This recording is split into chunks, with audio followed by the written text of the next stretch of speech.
Imagine yourself standing inside a stone fortress, its walls thick, cold, and echoing with centuries of silence. You feel the damp chill that never quite leaves the stones.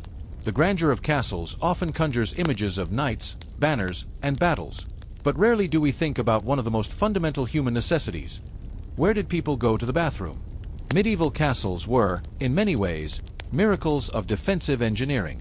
But behind their high towers and imposing gates lay a more subtle, yet crucial innovation: the garderobe. These were the secret toilets built into the very walls of castles. At first glance, they seem like afterthoughts, tucked away in hidden corners, sometimes little more than narrow stone passages leading to small private chambers. Yet without them, castles would not have been livable at all. The word garderobe comes from French, meaning literally guarding one's robes. Strangely enough, these spaces served a double purpose. They were places to relieve oneself, but also places where clothing was stored. Why? Because the constant draft of air circulating through the chute was thought to drive away lice and fleas. In a time when personal hygiene was limited and infestations common, this detail mattered. You might picture a nobleman's cloak hanging in a small stone room, with a hole in the seat nearby leading down through the wall.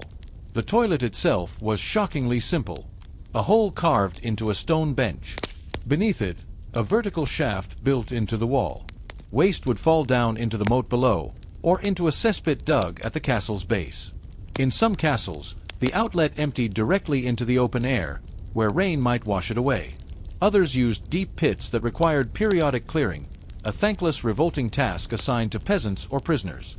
For the noble family of the castle, the garderobe represented privacy and convenience compared to chamber pots or outdoor privies. Still, the experience was not exactly pleasant. Imagine sitting on a cold stone seat, wind whistling up from below, and the unmistakable smell of human waste lingering in the shaft. Yet compared to alternatives, it was luxurious. In villages and towns, most people relied on rudimentary pit latrines, shared outdoor spaces, or even simple ditches. At night, they often used chamber pots that had to be emptied in the morning. In a castle, the garderobe provided a relatively private, built-in solution, one that required no trip into the cold, no exposure to prying eyes. Designing these toilets was not simple. Builders had to consider both hygiene and defense. If a waste chute opened directly outside the wall, it could become a weak point. Enemies could, in theory, climb up the shaft and enter the castle. Records exist of sieges where invaders attempted to exploit garderobes as hidden entryways. As a result, many were built over sheer drops, moats, or steep cliffs, making them unreachable from outside. Another problem was the smell. Some castles attempted to design ventilation into the shafts, though in practice, airflow often carried the stench through other parts of the building. Still, compared to the alternative, allowing chamber pots to overflow in crowded halls, the garderobe represented progress. Modern listeners may wonder about toilet paper. The truth is, there wasn't any.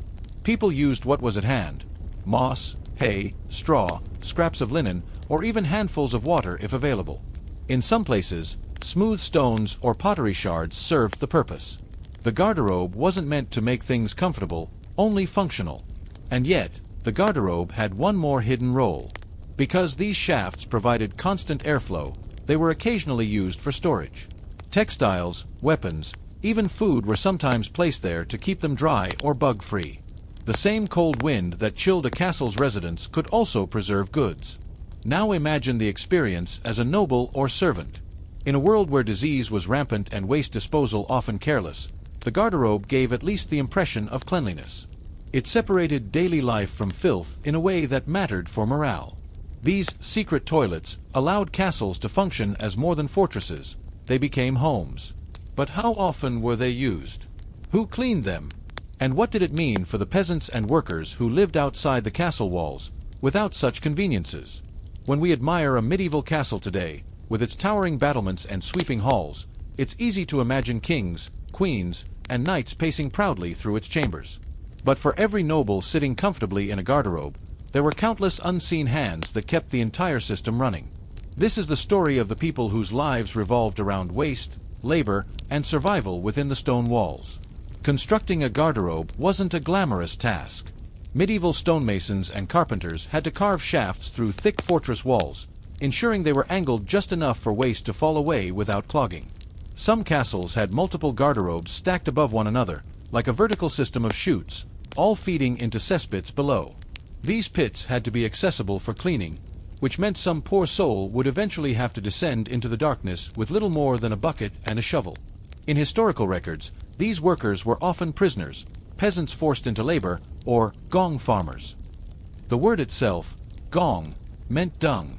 A gong farmer's job was to clean latrines and cesspits. They worked at night, often waist-deep in human waste, scraping and hauling it out for disposal. The smell clung to their clothes, their hair, their skin. It marked them in society.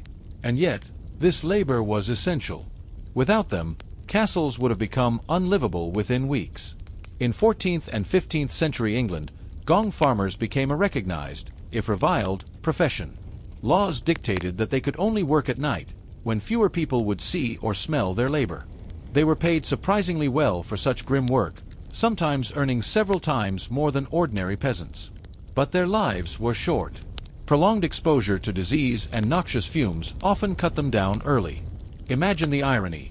The nobles above sat in privacy, relieved, while far below, a gong farmer labored in silence, his candle flickering in the darkness of the cesspit. These were the invisible workers who made castles function. It wasn't only gong farmers.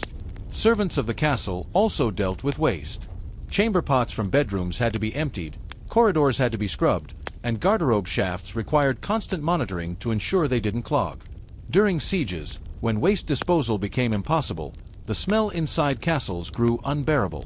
Chroniclers wrote of stench so strong it drove men to desperation. Soldiers, too, had their place in this system. Large garrisons required mass facilities. Some castles had communal garderobes, rows of seats over a single pit, much like later military barracks. Privacy was rare. 4 lower-ranked men, relieving themselves was a public act, another reminder of their position in the strict hierarchy of medieval life. Oddly enough, human waste wasn't only a problem, it could also become a weapon. During sieges, defenders sometimes dumped the contents of garderobes on attackers scaling the walls.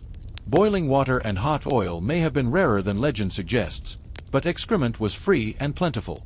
Chronicles from medieval Europe describe attackers driven away by sudden showers of filth hurled from above. Conversely, attackers occasionally turned the tables, aiming to poison wells or cesspits with animal carcasses or waste to spread disease inside besieged castles. In a time before germ theory, people still recognized that filth carried illness. The garderobe also symbolized class divide. Nobles had private seats built into the walls, sometimes decorated with wooden panels or cushioned benches. Servants and guards might share crude communal pits. The poorest peasants outside the walls had only ditches, streams, or fields. For the noble inside the castle, a drafty stone seat represented progress. For the commoner, it was a reminder that even in the matter of relieving oneself, privilege determined comfort. One of the most constant concerns was odor. Castles were already damp and smoky, with kitchens, fires, and livestock inside the walls. The addition of garderobes added another layer of stench.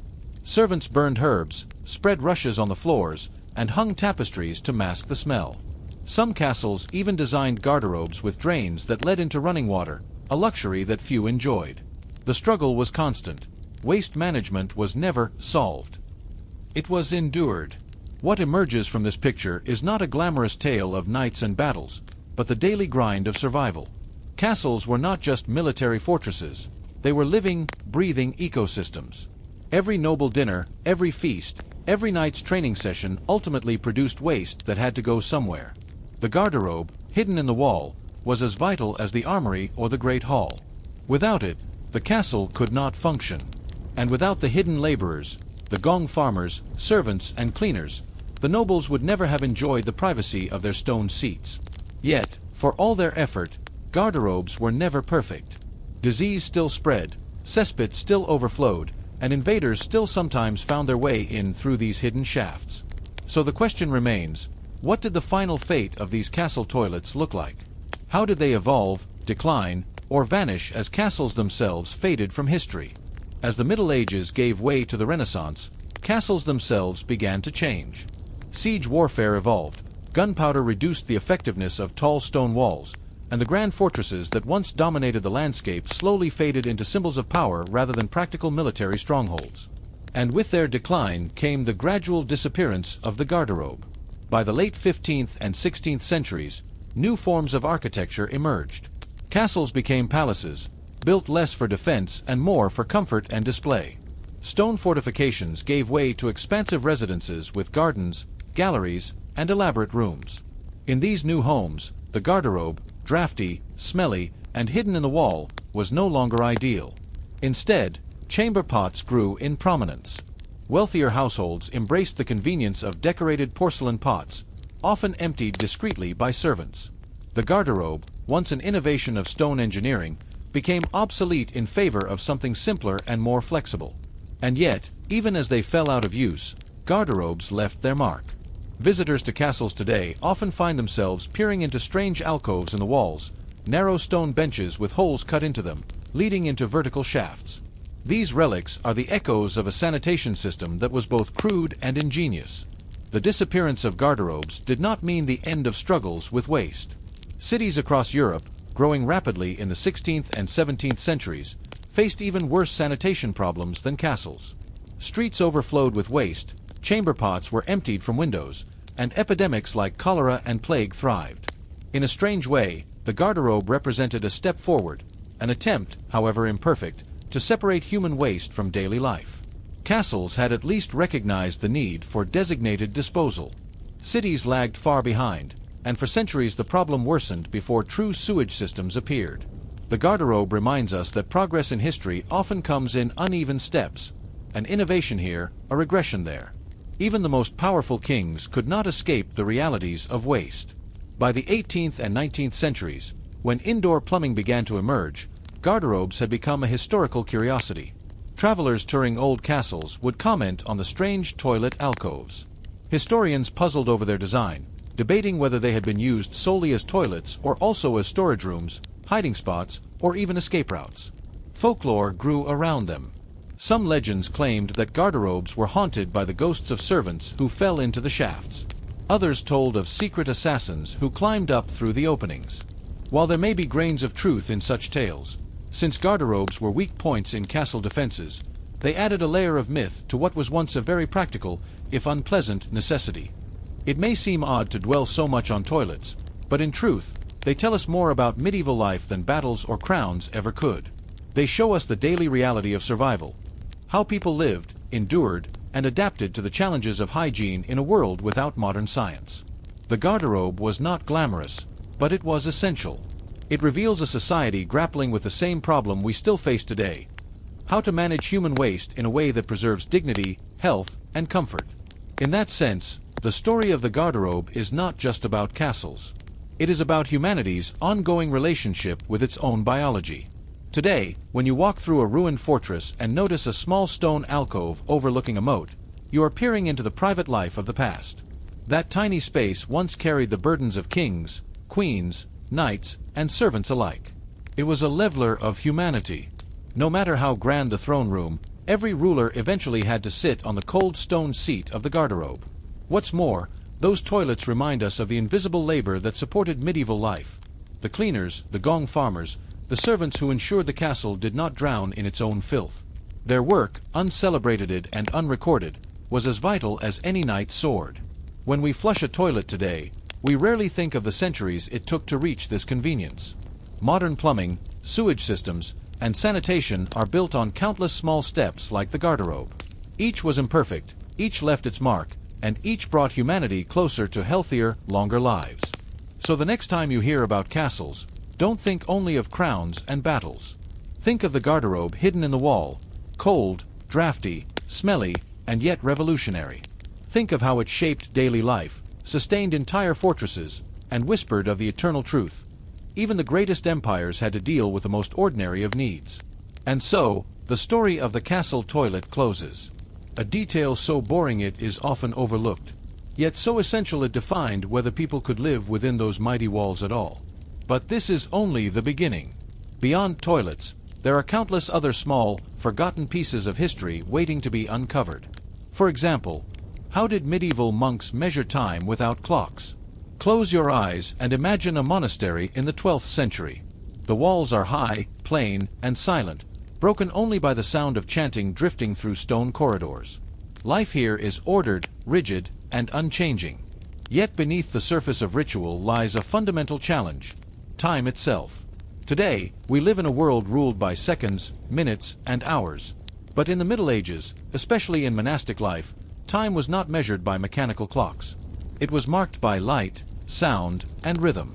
For monks, time was not just practical, it was sacred. The foundation of monastic life was the divine office, a cycle of prayers that had to be recited at fixed intervals throughout the day and night. The cycle included matins, in the middle of the night; lauds, at dawn; prime, early morning; terce, mid-morning; sext, noon; none, mid-afternoon; vespers, evening; compline, before sleep. Each prayer had its time. But without clocks, how could monks possibly keep this schedule consistent? The most basic tool was nature itself. The rising sun marked lauds. The position of the sun in the sky guided sext and none. Shadows lengthening across the cloister courtyard told the monks when it was time to gather again. At night, the stars and the moon became guides.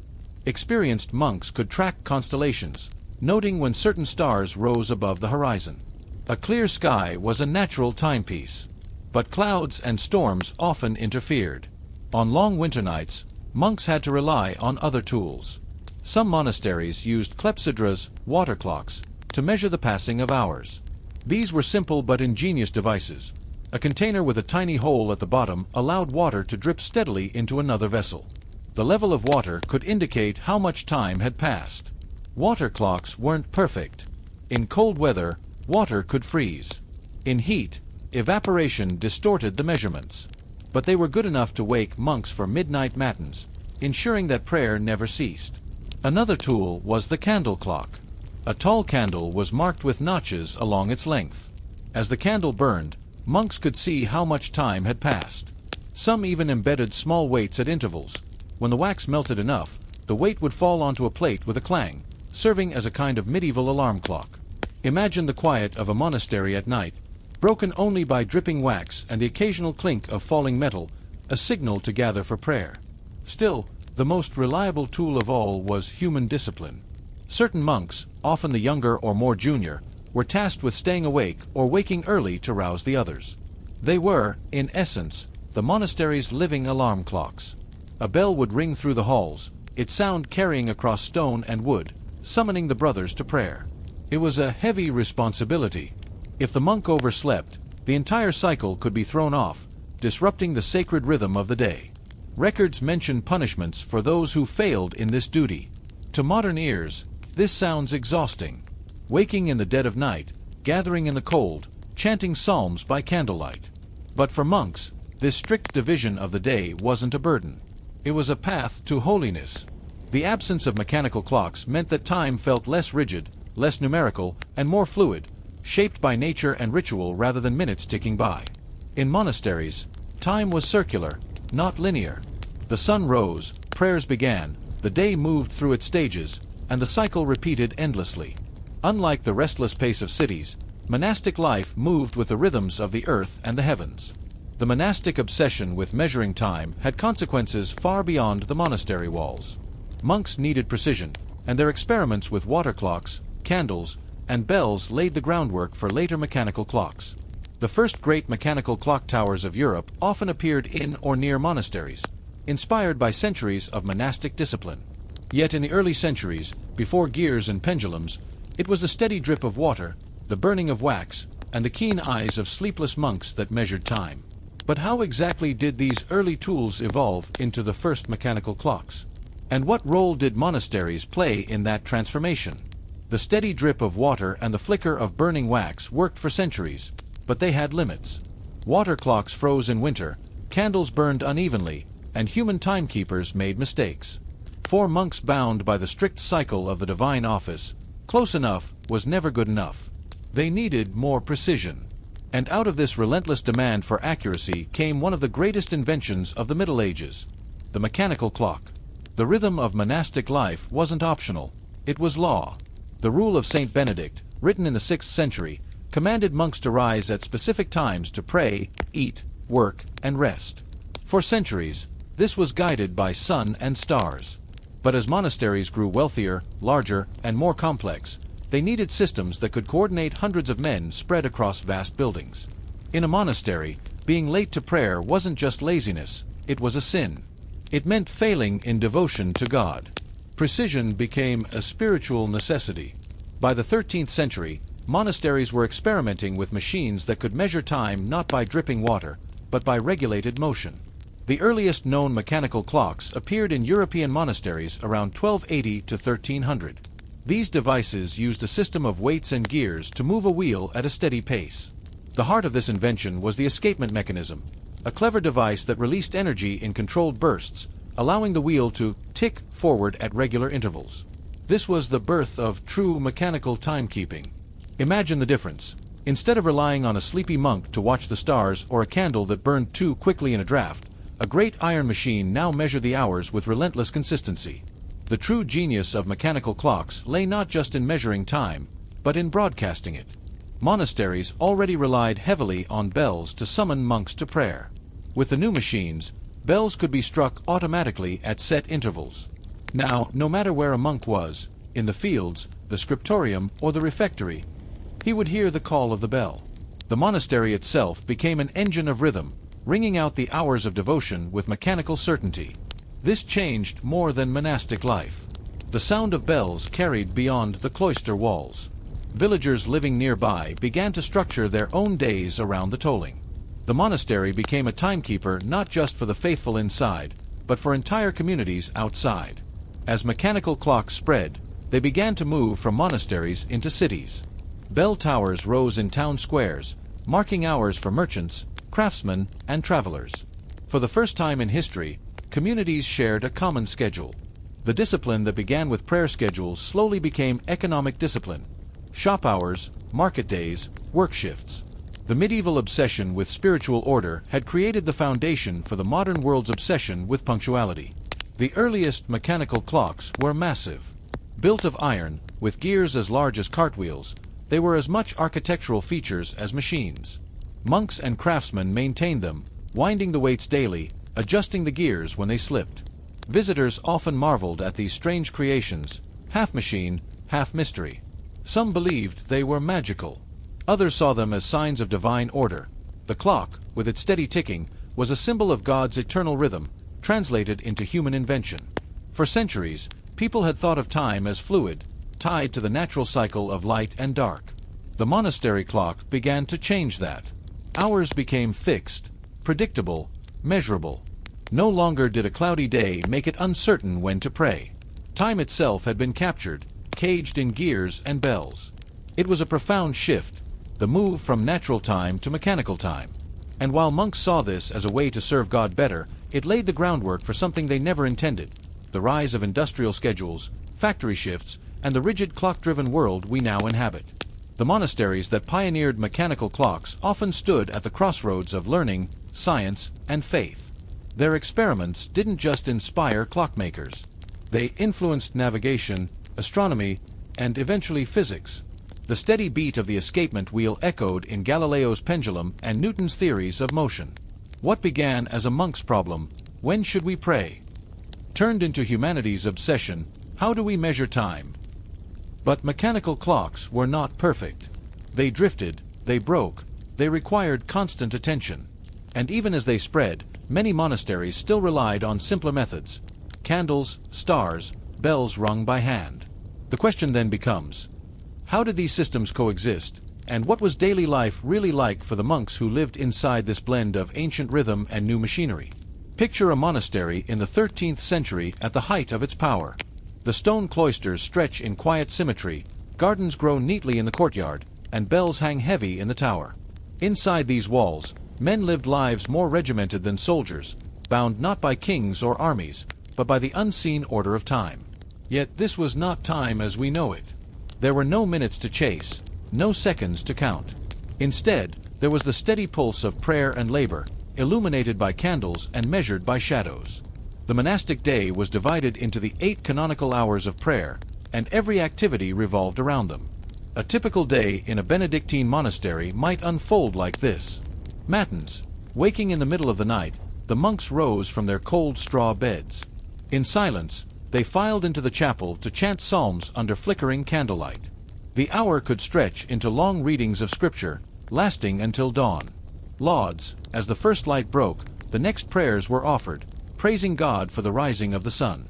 Prime. Early morning, just after sunrise, brought prayers and the beginning of work. Monks scattered to their tasks, tending fields, copying manuscripts, repairing tools. Terce. By mid-morning, they paused again for prayer.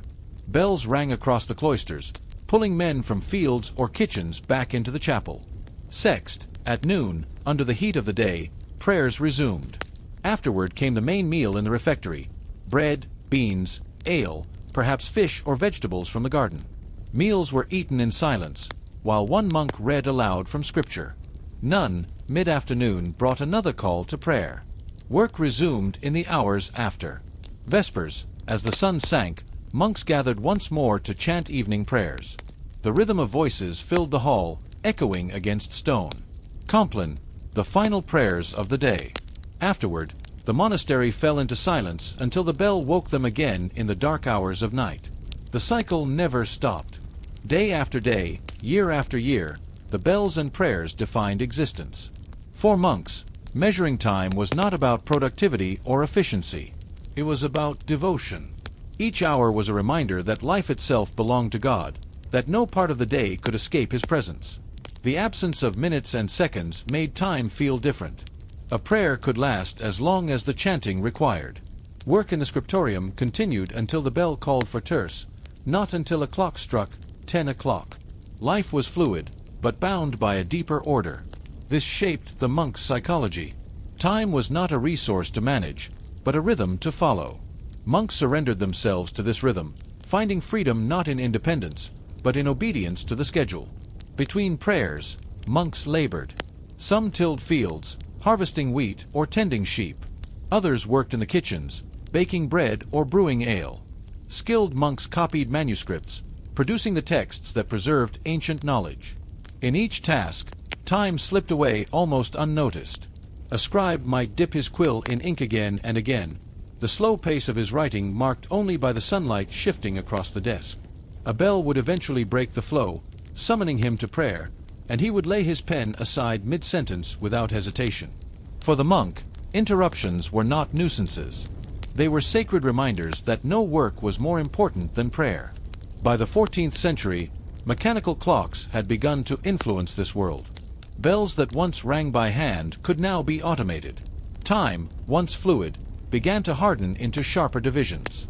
The monks themselves noticed the difference. The bell that rang at precisely the same interval every day did not align perfectly with the natural cycle of the sun. Some adapted easily, welcoming the precision. Others resisted, feeling that mechanical time disrupted the organic rhythm of life. For centuries, monasteries straddled both worlds: natural time, guided by light and stars, and mechanical time, guided by iron gears and wheels. To us, the idea of living without minutes seems impossible. We check phones, watches, and schedules constantly. But to monks, time without minutes was not chaotic. It was ordered in a different way. Each hour was not a unit of 60 minutes, but a sacred period with its own character. Morning light meant work in the fields. The sound of bells meant prayer. Dusk meant silence. Life moved in a circle, not a straight line. This made their existence at once monotonous and deeply meaningful. In the sameness of days, monks believed they were drawing closer to eternity, where time itself would vanish. Though we often think of monks as isolated from the world, their discipline with time transformed Europe. By striving to measure prayer hours more precisely, they laid the foundation for mechanical clocks. And once clocks entered cities, time began to rule commerce, labor, and eventually industry. The very minutes and seconds we now take for granted owe their origin to men who lived without them, men who rose in the night by candlelight, who counted stars, who listened to the drip of water or the fall of wax. Their world of prayer and rhythm shaped our world of schedules and deadlines. The monastery's bell tower became the ancestor of the factory whistle, the office clock, and the digital alert on your phone. So the next time you glance at your watch or phone, remember the monks who once counted time by shadows and chants. Their lives remind us that time was not always numbers and deadlines. It was once a sacred rhythm, woven into every hour of the day. That closes Story 2. Next, we'll leave the cloister and step into the bustling streets of Rome to see something equally overlooked: the unglamorous, forgotten jobs that kept a vast empire alive. When you think of ancient Rome, the mind immediately conjures the Colosseum, gleaming marble temples, senators in white togas, and legions marching in perfect formation. The grandeur is undeniable. Yet beneath this glittering image was a world of daily labor, often dirty, exhausting, and ignored by chroniclers. Because an empire doesn't run on glory alone. It runs on bread, water, sewage, and sweat. And in Rome, a vast army of ordinary workers, the nameless, forgotten ones, carried the burden of keeping the greatest city of its age alive. Rome was famous for its aqueducts, those majestic arches carrying clean water from distant hills into the heart of the city. But aqueducts were only half the story. Once water arrived, it needed to be distributed, maintained, and rationed. Enter the aquarii, the water keepers. Their job was to manage the flow of water through lead pipes, fountains, and cisterns. They controlled who received water and how much, a position that made them both powerful and frequently corrupt. Records show that some aquarii illegally tapped into the pipes, selling water privately to the wealthy while depriving poorer districts. Others collected bribes to keep fountains flowing in certain neighborhoods. Yet without them, the city's fountains would run dry, its baths would close, and its population of over 1 million would quickly descend into chaos. The aquarii lived in the shadow of Rome's splendor, managing its lifeblood drop by drop. If water sustained Rome, waste threatened to drown it. The city produced mountains of excrement, garbage, and animal remains daily. To deal with this, Rome employed the stercorarii, waste collectors. Armed with carts and baskets, they roamed the narrow streets at night, gathering refuse and hauling it beyond the city walls. The stench was unbearable, their work endless. They were despised and avoided, yet everyone relied on them. Without their labor, disease would have spread uncontrollably.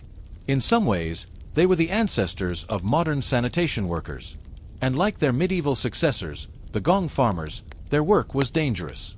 Exposure to filth shortened their lives, but without them, Rome would have collapsed under its own waste. Another forgotten but vital profession was that of the tignarii, carpenters and wood suppliers. Rome consumed astonishing amounts of wood, for building, for heating, and especially for cooking. The great bakeries that supplied bread for the population required constant fuel. Tignarii cut, hauled, and sold wood across the city. Their labor-powered ovens, forges, and baths. Without them, bakeries would fall silent, and the grain dole, Rome's promise of bread to its citizens, would fail. It was unglamorous work, often done in the forests and hills outside the city, but every loaf of bread eaten in Rome owed its existence to their sweat. Roman fashion may have been simple: togas, tunics, sandals, but keeping garments clean required a surprisingly unpleasant industry. The full ones, or fullers, ran laundries across the city. Their main cleaning agent? Human urine. Collected in public jars on street corners, urine was valued for its ammonia content, which helped whiten wool and remove stains. Fullers stomped clothing in vats of this pungent mixture, rinsed it, and brushed it clean before drying it in the sun. The smell was overpowering, yet their work was essential. A senator's spotless toga was as much a product of the fulon's labor as his own political speeches. Rome's streets were clogged with carts, donkeys, and mules. The muliones, or mule drivers, moved goods across the city: grain, wine, olive oil, building materials.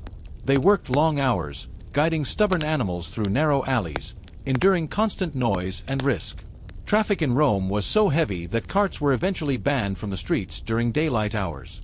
Muliones often worked at night, navigating by torchlight, ensuring that the city's markets and shops were stocked by morning.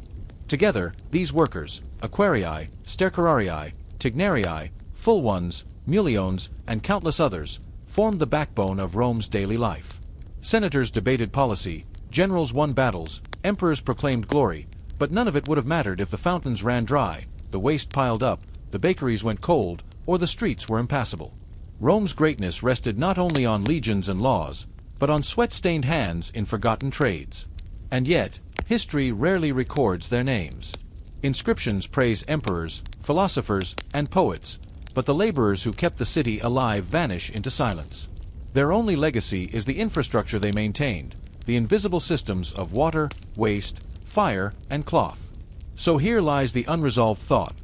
How different would our view of Rome be if the chroniclers had written as much about the waste collectors and water keepers as they did about emperors and generals?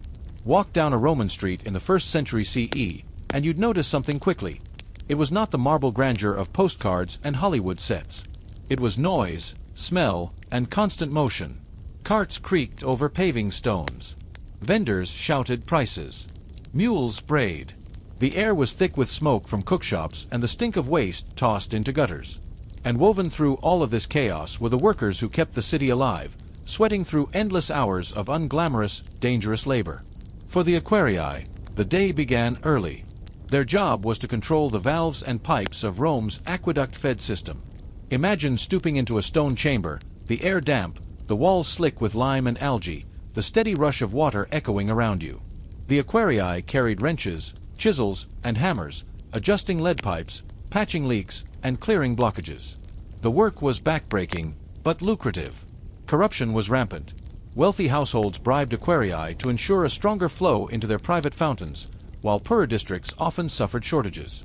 Public resentment simmered, but everyone knew that without the Aquarii, life would grind to a halt. Their hands bore the calluses of iron tools, their lungs inhaled the damp air of underground cisterns, and yet their labor was invisible, taken for granted. While Aquarii ruled the water by day, the Stercorarii worked in darkness. Waste collectors moved through Rome's narrow streets after sunset, pushing carts or carrying baskets. By torchlight they scooped excrement, animal guts, and food scraps from ditches and gutters, piling them high to be hauled outside the city walls. The smell was unbearable. Many worked with cloth tied around their mouths, though it made little difference. Contact with disease was constant. Children taunted them.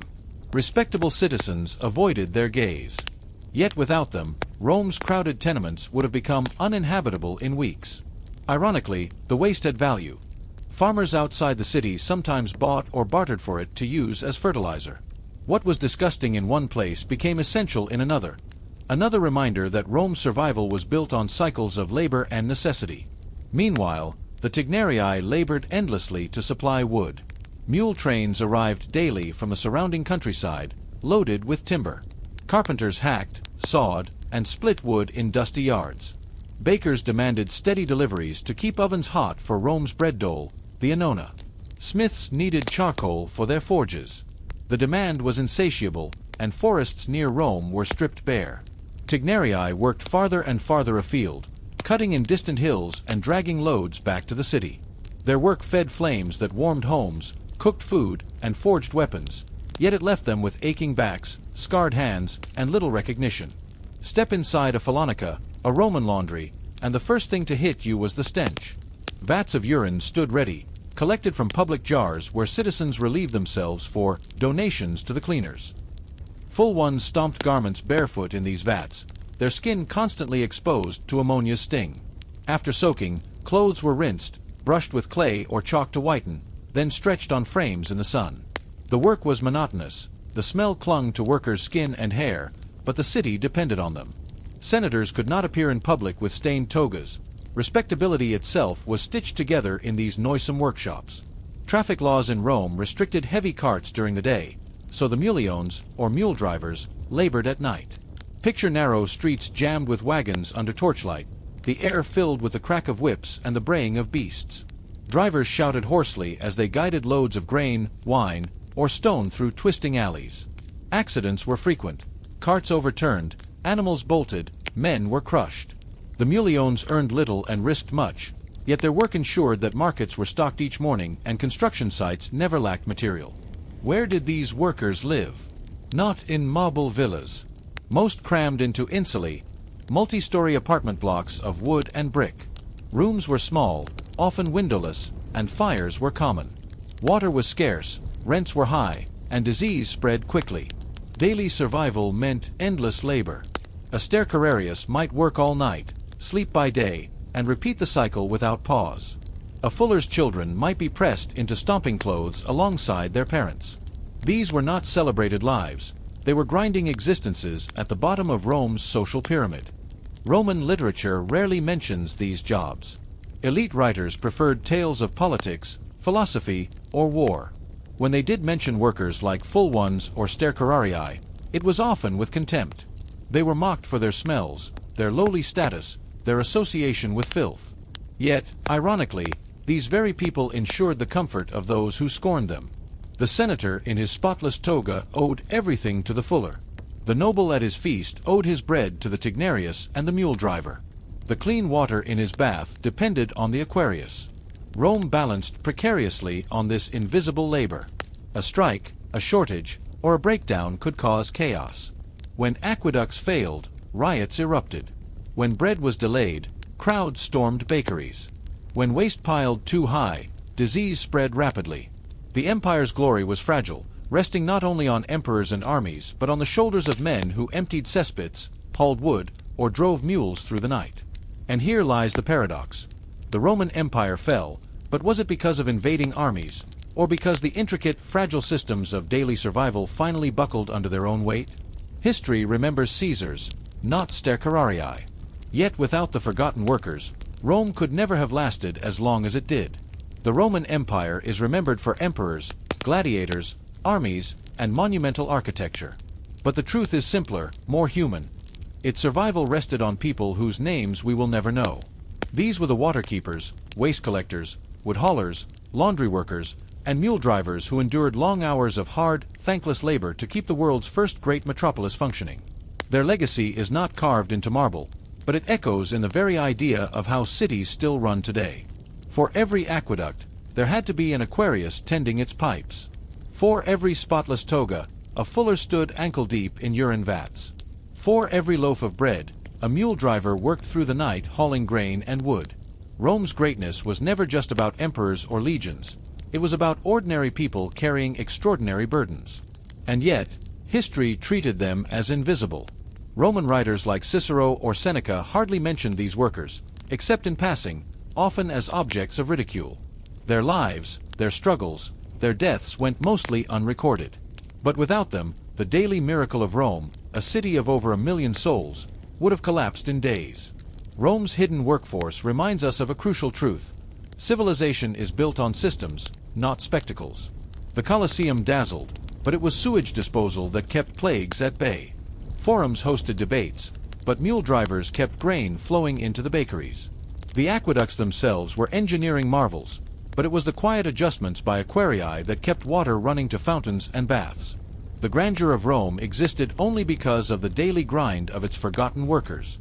When the empire began to falter in the 3rd to 5th centuries CE, much attention was given to military defeats and political corruption. But the collapse of urban systems played a quieter, deadlier role. Aqueducts fell into disrepair. Roads crumbled. Waste piled up in abandoned cities. Without the steady labor of workers to maintain them, Rome's infrastructure decayed. For ordinary people, the fall of the empire wasn't just about barbarians at the gates. It was about no clean water, no bread, no sanitation. The collapse of invisible labor was as destructive as the loss of legions. The stercorarii and aquarii may be gone, but their modern counterparts are all around us. Sanitation workers, plumbers, truck drivers, power line crews, the people whose jobs are unnoticed until something goes wrong. Like Rome's workers, they rarely receive statues or speeches in their honor. But when they strike, cities grind to a halt. Rome's forgotten laborers remind us that civilizations depend not on spectacle, but on systems, and on the people who keep those systems alive.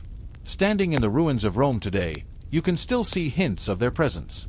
The deep ruts in paving stones carved by endless mule carts. The remains of fulanicae, with their vats for washing clothes. The brick-lined channels of aqueducts, still damp with the memory of flowing water. These remnants are not monuments to emperors, but to laborers. They are silent memorials to lives once spent in sweat and struggle. We are used to history told from the top down, emperors, generals, and elites. But the story of Rome's forgotten workers asks us to flip the perspective. What if history were told from the bottom up? What if we measured the greatness of civilizations not by their conquests, but by the dignity they afforded their ordinary laborers? By that measure, Rome's legacy is complex. It gave the world aqueducts, baths, and paved roads, but it also built its comfort on the backs of people condemned to obscurity. And perhaps the truest lesson is this: civilizations endure not because of emperors' ambitions, but because of the countless invisible acts of work done every single day.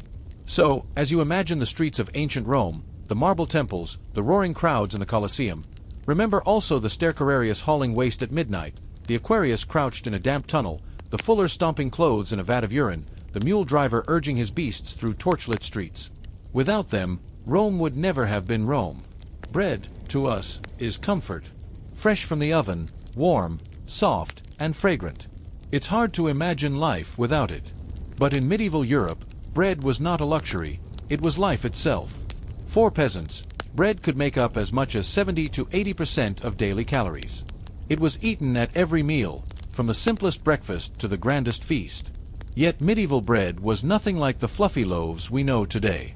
It was coarse, gritty, heavy, and often dangerous. In fact, biting into it could literally break your teeth. In a world without supermarkets, bread was survival. Grain harvests determined whether villages thrived or starved. A poor harvest meant famine, riots, or death. A good harvest meant life could continue, but even then, bread was far from perfect.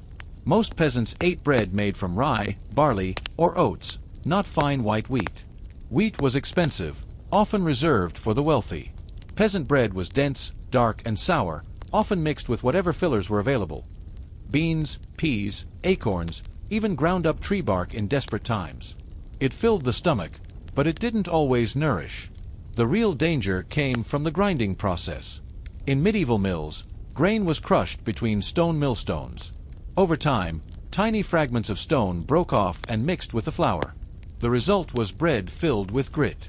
Every bite slowly wore down teeth, scraping enamel and exposing roots. Archaeologists examining medieval skeletons often find teeth worn down to stubs, with abscesses and infections common. To eat bread in the Middle Ages was to risk pain, but to go without bread was to starve. For peasants, there was no choice. They ate what they could, even if every meal was a step toward dental ruin. Bread was also a marker of status. The wealthy enjoyed fine white bread, known as manchet in England or pain blanc in France. It was made from carefully sifted wheat flour, free from chaff and grit, baked into softer loaves. Nobles dined on this bread, served fresh at feasts.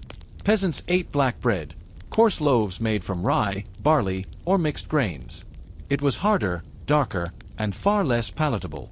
In times of famine, the line blurred. Even nobles might find themselves eating coarse bread, and resentment boiled when the poor saw the wealthy consuming fine loaves while they chewed through bark and bran. Bread, in this sense, was politics. Riots often broke out over bread prices. Kings and lords who failed to keep grain affordable risked rebellion. As if grit and coarseness weren't enough, bread carried another hidden danger: ergot. This fungus grew on rye in damp conditions, producing a toxic substance that, when baked into bread, caused convulsions, hallucinations, and even death. Entire outbreaks swept through villages, known as St. Anthony's Fire. Victims suffered burning sensations in their limbs, gangrene, or vivid hallucinations that some mistook for religious visions. Eating bread could mean not just broken teeth but madness or death. For peasants who relied heavily on rye, there was no easy escape. Bread was both savior and executioner. Because bread was so central to life, it became a tool of control. In cities, governments regulated bread prices and sizes, ensuring bakers did not cheat customers. Harsh punishments awaited dishonest bakers. In medieval London, those caught selling underweight loaves were paraded through the streets with the bad bread hung around their necks. Bread shortages often sparked revolts. When grain failed, anger turned quickly against rulers. A hungry population was dangerous. Bread riots shook cities from Paris to Florence, and rulers learned that keeping the bread supply steady was as vital as winning wars. In a peasant home, bread wasn't just food, it was also utensil. Loaves were baked dense, then cut into thick slabs called trenchers. These served as plates. Stew or meat was piled on top, soaking into the bread. When the meal was done, the trencher might be eaten or thrown to dogs or beggars. Bread was also ale's companion. A typical meal was nothing more than bread, cheese, and weak ale. Sweeteners were rare, butter and meat scarcer still. Bread was the one certainty, however flawed. It's easy to romanticize medieval life as simpler, slower, closer to nature. But bread tells a harsher story. Every loaf carried grit that wore down teeth, fungus that could poison, or the bitterness of filler grains added in desperation. And yet, bread endured. It was survival. It was community. It was the one food peasants could rely on, even if it left scars on their bodies. So the question lingers, if bread was so flawed, why did societies cling to it so fiercely? Was it necessity, habit, or something deeper, the cultural weight of bread as the symbol of life itself? If you trace the story of medieval bread back to its origins, you always end up in the mill. Every loaf began not in the oven, but under the crushing weight of stone wheels, turning day and night to grind grain into flour. But these mills, vital though they were, introduced one of the greatest ironies of medieval life. The very process that made bread possible also ensured it would slowly destroy teeth. In most medieval communities, the mill was the beating heart of survival. Some were water mills, harnessing the power of rivers or streams. Others were windmills, their wooden sails creaking as they turned against the sky. The poorest villages relied on hand querns, simple stone tools turned by muscle power. Whatever the design, the principle was the same: two massive stones, one flat, the bedstone, the other rotating above it, the runner. Grain was fed into a hole in the center and crushed between the stones, emerging as flour at the edges. But stone grinding had an unavoidable flaw. Tiny fragments of the millstones broke off and mixed into the flour. No sieve could remove them completely. By the time the dough was baked, the bread contained invisible grit that ground down enamel with every chew. Archaeologists who study medieval skeletons often find teeth worn down almost to the gums. Molars are flat, smooth surfaces, stripped of enamel by decades of chewing gritty bread. Many skulls show abscesses, infections, and bone damage from chronic dental disease. In some cases, the wear is so severe that older individuals must have lived in constant pain, unable to chew properly, their bodies weakened by malnutrition even as they stuffed themselves with bread daily. Bread was meant to sustain life, yet the very act of eating it could cripple health. Milling wasn't just a technical process, it was an economic stranglehold. Lords and monasteries often held exclusive rights to mills. Peasants were required to grind their grain at the lord's mill, paying a fee in grain or coin. Using hand querns at home was sometimes illegal, and punishments could be harsh if caught. This milling monopoly made the lord's power over peasants even stronger. Bread wasn't simply food, it was also a mechanism of control. The very act of grinding grain was a reminder of who held authority in the village. By the High Middle Ages, watermills spread widely across Europe, becoming one of the first great engines of medieval technology. They allowed larger volumes of grain to be ground more quickly, feeding growing populations. But even watermills had limits. Their stones still shed grit, and their flour still destroyed teeth. The innovation solved hunger but did not solve the hidden health costs. Progress came at a price, and it was paid in enamel. The wealthy, as always, fared better. Nobles could afford finer flour, carefully sifted to remove the coarsest grit. They ate softer bread, closer to what we'd recognize today. Peasants ate the rough leftovers, flour full of bran, chaff, and stone fragments. The class divide could literally be seen in smiles. A noble's teeth might survive into middle age relatively intact, while a peasant's mouth was ruined by 30. Bread did not only feed bodies, it displayed status in every worn or broken tooth. Monasteries played a complex role. On one hand, monks controlled mills, collecting fees and strengthening their economic power. On the other, they distributed bread to the poor during famines and saw bread as a sacred symbol in the Eucharist. Thus, bread existed in a strange duality, holy and humble, divine and destructive. It was the body of Christ on the altar, and it was the cause of rotting teeth in the mouths of peasants. Few other foods carried such weight, both literal and symbolic. How did people endure? Some softened bread by soaking it in broth, ale, or milk, making it easier to chew. Others cut away hard crusts, feeding them to animals or the poor. But there was no escaping the grinding effect of daily loaves. Every meal carried with it the certainty of slow, painful damage. This hidden toll shaped lifespans. Dental infections could spread into the jaw, even into the bloodstream, leading to death. In a world without dentistry, bread's grit was a silent killer. The story of medieval milling shows us the paradox of human progress. Mills made it possible to feed millions, to expand cities, to fuel armies. They were marvels of ingenuity, harnessing water and wind long before engines or electricity. But every innovation carries its shadow. For the medieval world, that shadow was in the bread, sustaining life, but breaking teeth one bite at a time. And so, we return to the central paradox. How could something so central to survival also carry such pain? Was bread the staff of life, or the slow destroyer of it? Bread was never only about hunger. In the medieval world, it was currency, control, and sometimes the spark of revolt. Every loaf carried with it not only grain and grit, but also the weight of society itself. Because bread was life, rulers had to ensure its supply. In cities like Paris, Florence, or London, authorities tightly regulated bakers. Prices were set, weights were monitored, and punishments for cheating were severe. In England, the Assize of Bread and Ale, first issued in 1266, dictated the exact size and price of loaves depending on the cost of grain. Cheating bakers faced humiliation. They might be pilloried in public, with bad bread hung around their necks. In some towns, loaves were nailed to a baker's door as a warning. Bread was serious business, and those who endangered it threatened public order itself. When harvests failed, as they often did due to weather, war, or disease, the result was famine. Grain prices soared, and peasants resorted to desperate substitutes.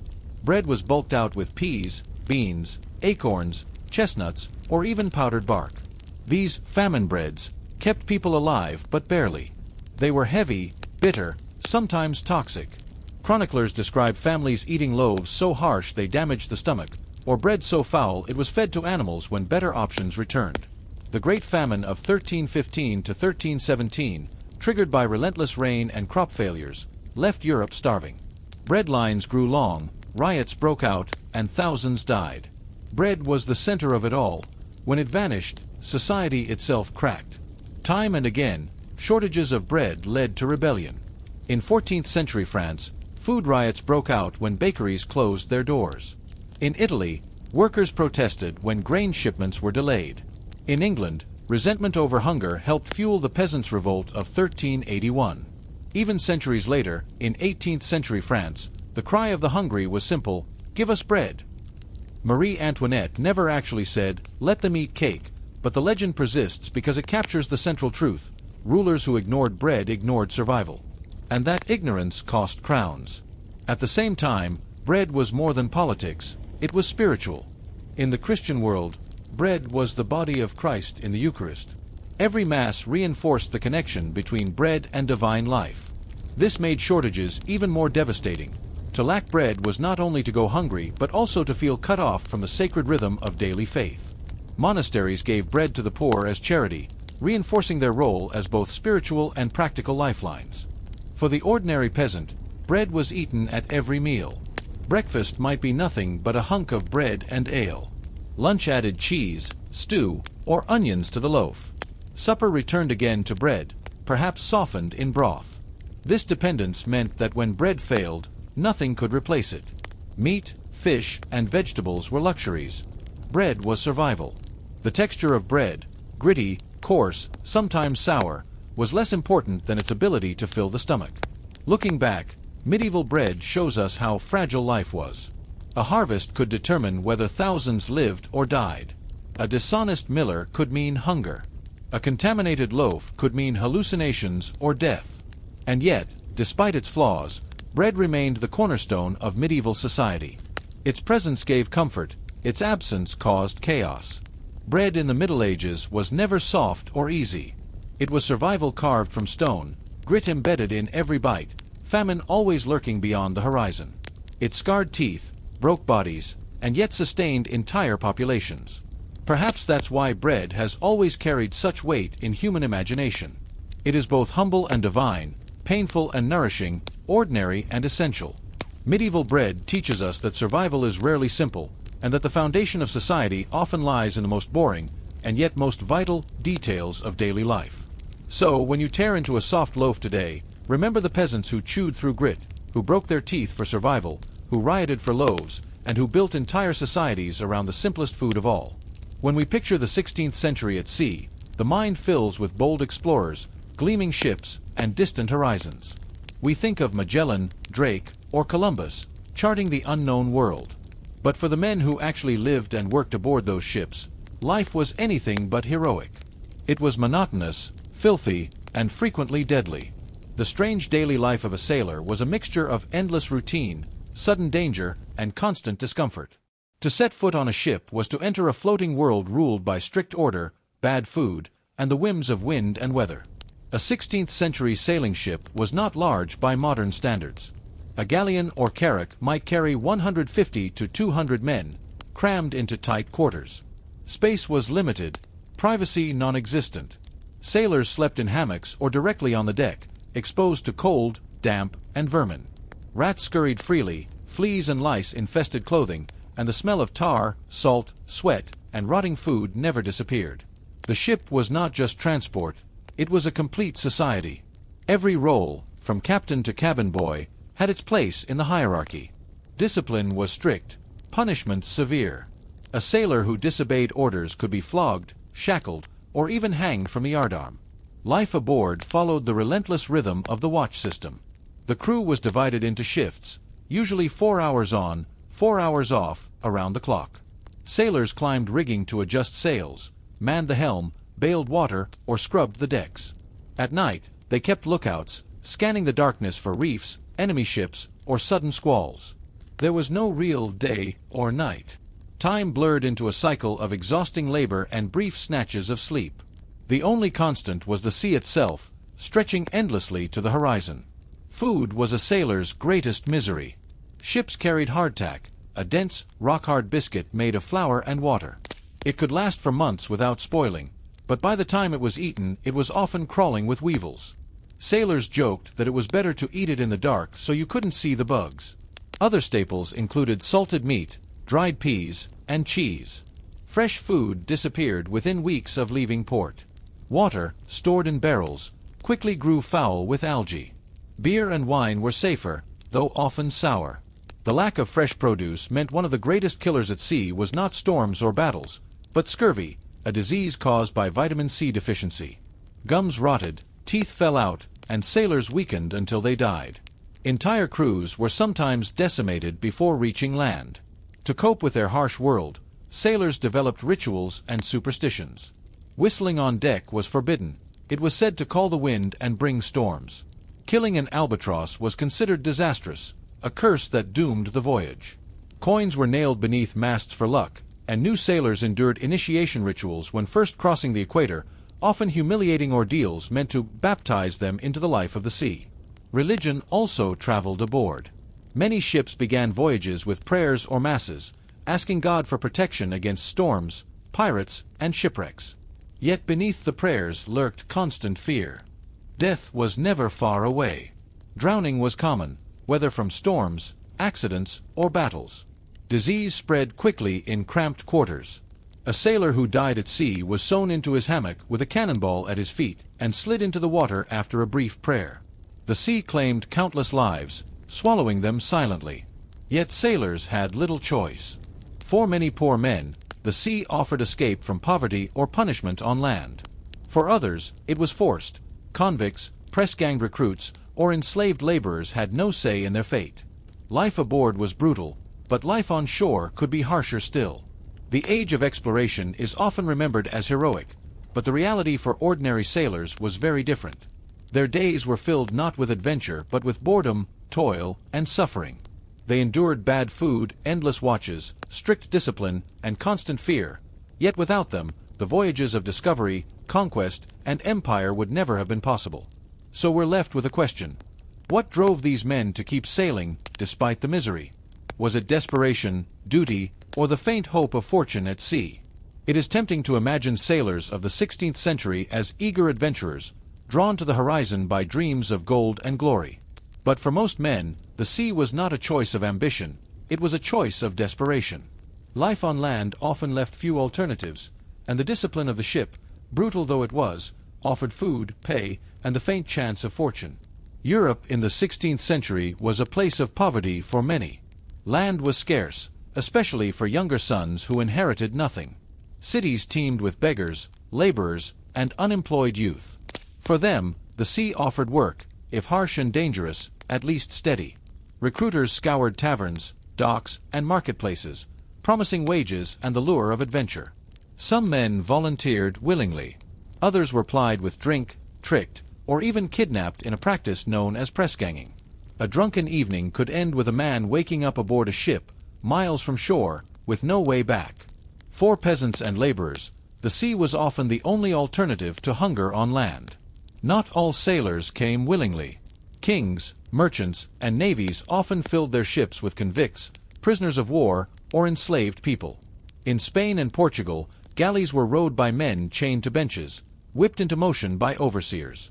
Even in sailing ships, forced labor was common. Criminals were offered reduced sentences in exchange for service at sea. For them, a voyage meant survival, however grim, rather than rotting in prison. And yet, despite the misery, the sea held one seductive promise: fortune. Captains promised their crews a share of captured treasure, or at least wages that could support a family. The reality was often disappointment: pay delayed, stolen, or never delivered. But the dream lingered. Stories of men striking it rich fueled recruitment. A sailor who survived long enough might return with enough to buy land or open a tavern. For the poorest men, even a slim chance was worth the risk. Once aboard, discipline was relentless. Ships could not function without strict order. A single mistake, a mistied rope, a missed order, could endanger the entire vessel. Captains held near absolute authority. Punishments were swift and public: flogging with a rope's end, confinement in irons, or reduction of rations. In extreme cases, mutineers were executed, sometimes by hanging, sometimes by being cast adrift. This discipline created fear, but also survival. A ship was a fragile world of wood and rope. Without unity, it was doomed. Yet discipline was balanced by camaraderie. Sailors depended on one another in ways few land jobs required. A man in the rigging trusted the one holding the rope below. A sailor on watch at midnight depended on his companion to stay awake. This forged bonds. Sailors shared songs, tales, and laughter to endure monotony. They invented slang and rituals that marked them as a community apart. For men who had little on land, the ship offered belonging. Faith also played its role. Voyages often began with blessings or masses, asking God for safe passage. Sailors prayed in storms, carved crosses into masts, and wore charms against drowning. The sea was both workplace and mystery, vast, dangerous, and beyond control. Religion offered comfort in a world where death was always a wave away. So why did men keep returning? For many, it was simple: the sea was better than starvation. For others, it was habit: once a sailor, always a sailor. Some craved the movement, the brotherhood, the strange rhythm of ship life. A few chased fortune or adventure. But for most, the choice was no choice at all. The irony is clear. The age of exploration, with its empires, colonies, and discoveries, was built not on eager adventurers, but on desperate men with no better options. When we look at maps of voyages and marvel at new trade routes, it is worth remembering the human cost. Every line traced across an ocean was drawn by men who chewed wormy hardtack, endured flogging, and faced storms with little more than rope and prayer. The world was expanded, empires grew, and history remembers the captains. But the true price was paid in the broken bodies and silent graves of ordinary sailors. If life aboard ship was monotonous most days, it was punctuated by moments of sheer terror. For the common sailor, these moments defined his fate, whether from the fury of nature, the roar of battle, or the silent hand of disease. Storms were the greatest enemy.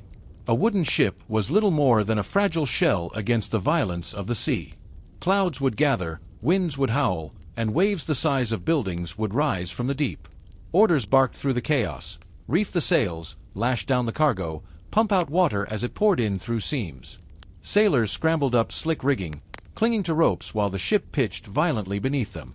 A single slip meant being hurled into the sea, and once overboard, survival was nearly impossible. Few ships carried lifeboats, and fewer still could stop to rescue a man in heavy seas. The storm itself could last hours or days.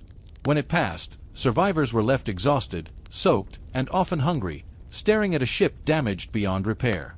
For many sailors, This was the true terror of the sea, not battles or pirates, but the simple indifference of nature. But war was just as deadly.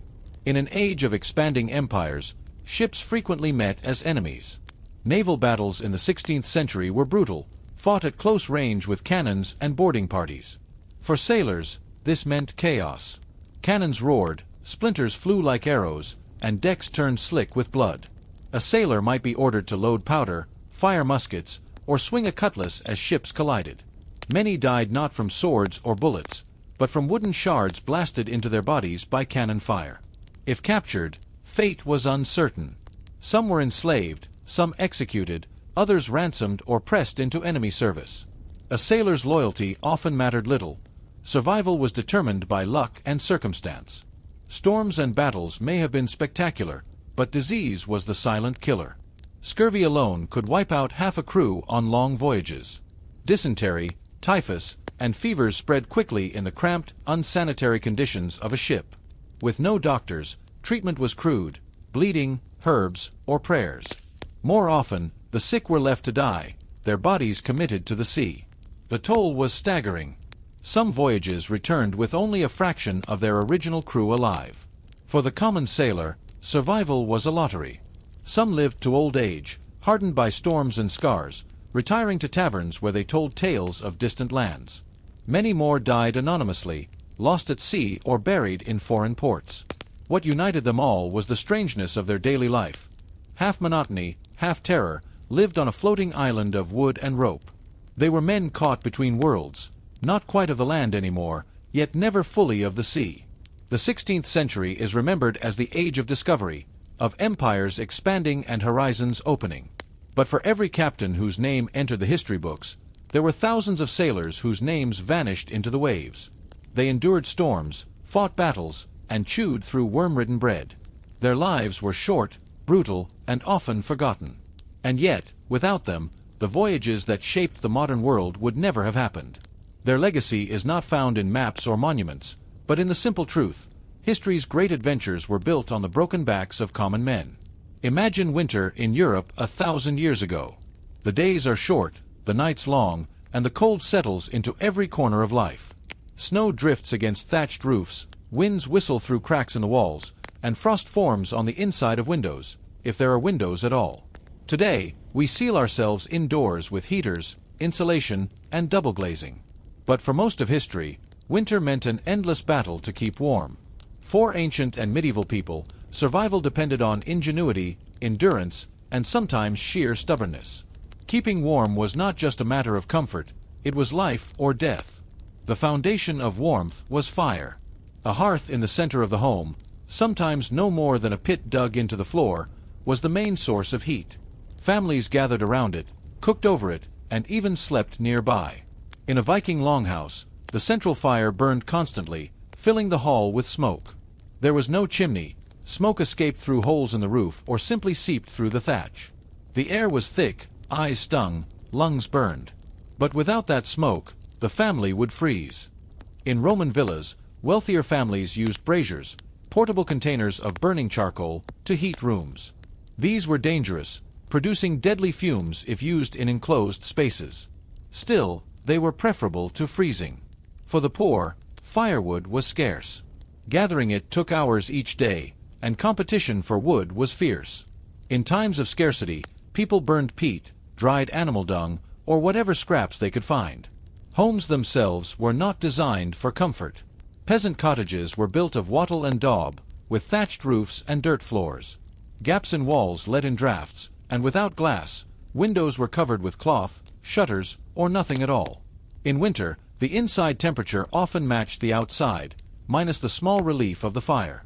Wealthier homes offered more protection. Stone castles and manor houses had thicker walls, but they were cold, damp, and hard to heat. A roaring fire in a great hall might warm those nearby, but the farther corners remained icy. Tapestries on the walls weren't just decoration, they were insulation, blocking drafts and holding in warmth. In colder climates, people built longhouses or communal halls, where multiple families lived together. Body heat combined with fire heat to make survival possible. Privacy was sacrificed for warmth. Clothing was the true heater of the past.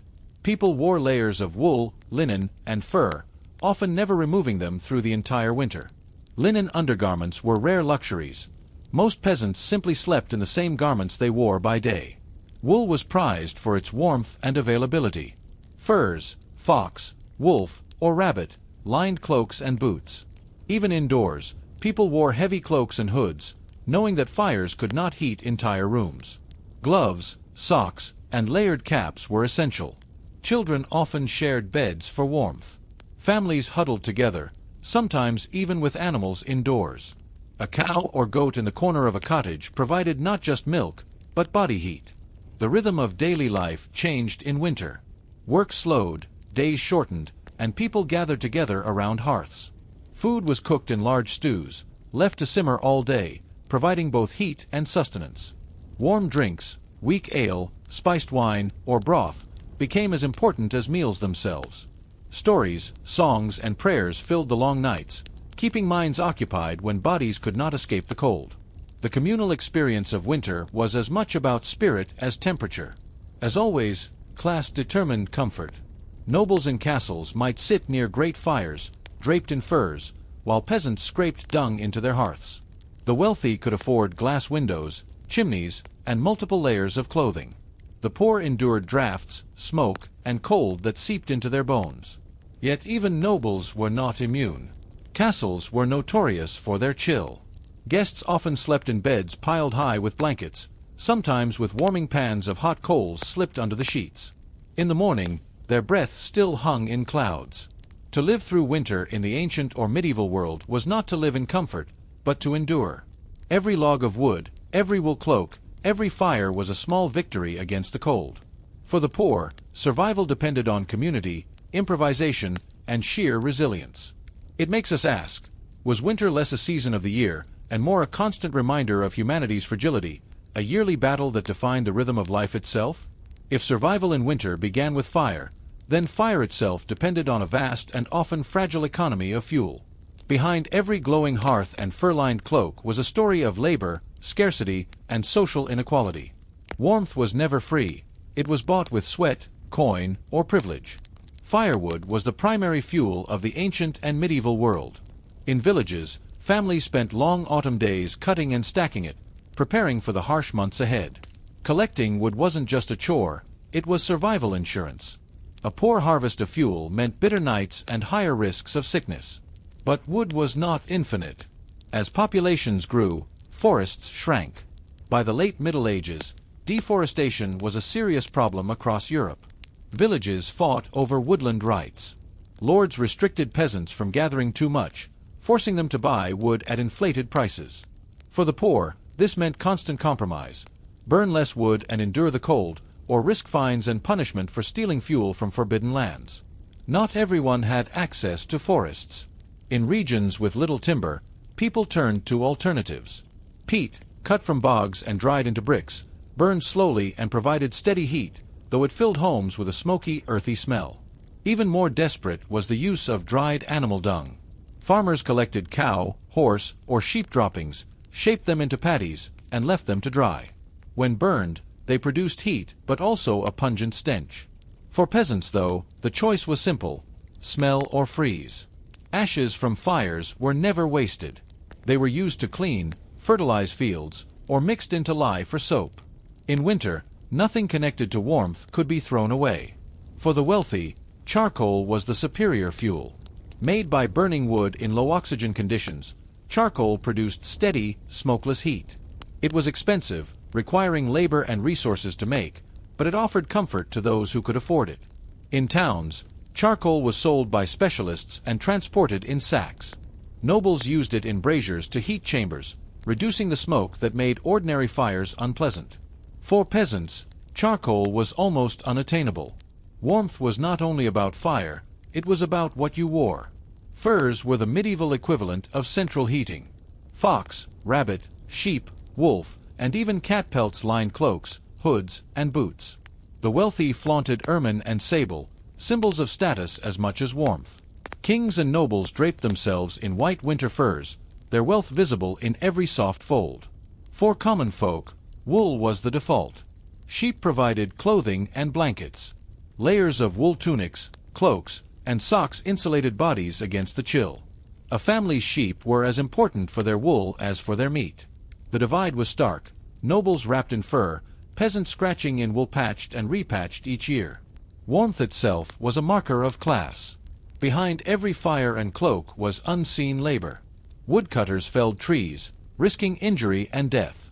Peat diggers slogged through bogs, cutting blocks with aching backs. Shepherds tended flocks through snow to provide wool. Tanneries stank with the reek of curing hides for fur. Warmth was bought with toil.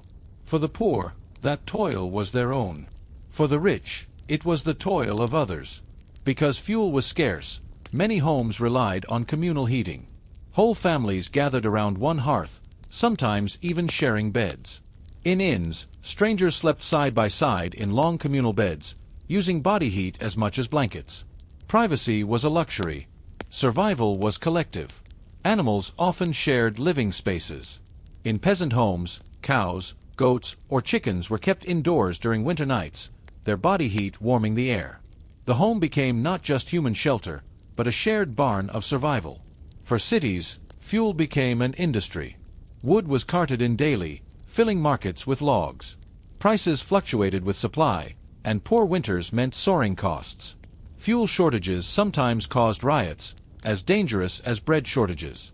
Without warmth, disease and death spread quickly. In some places, heating was seen as almost medicinal. Physicians recommended warm rooms for the sick and weak, and noble households prioritized fires in chambers for children and elders. Warmth, quite literally, meant health. The story of fuel and furs shows us how unequal warmth was in the past. For the wealthy, winter meant crackling fires, fur-lined beds, and a degree of comfort. For the poor, it meant smoke-filled huts, dung-fueled hearths, and endless layers of rough wool. And yet, both rich and poor shared one truth: fire was life. Without it, no one could survive. So the question remains: was warmth truly about fire and fur, or was it about the human determination to endure, no matter the cost? The story of warmth is, in many ways, the story of fire itself, and how humans learned to tame it indoors. From smoky pits in huts to grand fireplaces in castles, each step forward was slow, imperfect, and often accidental.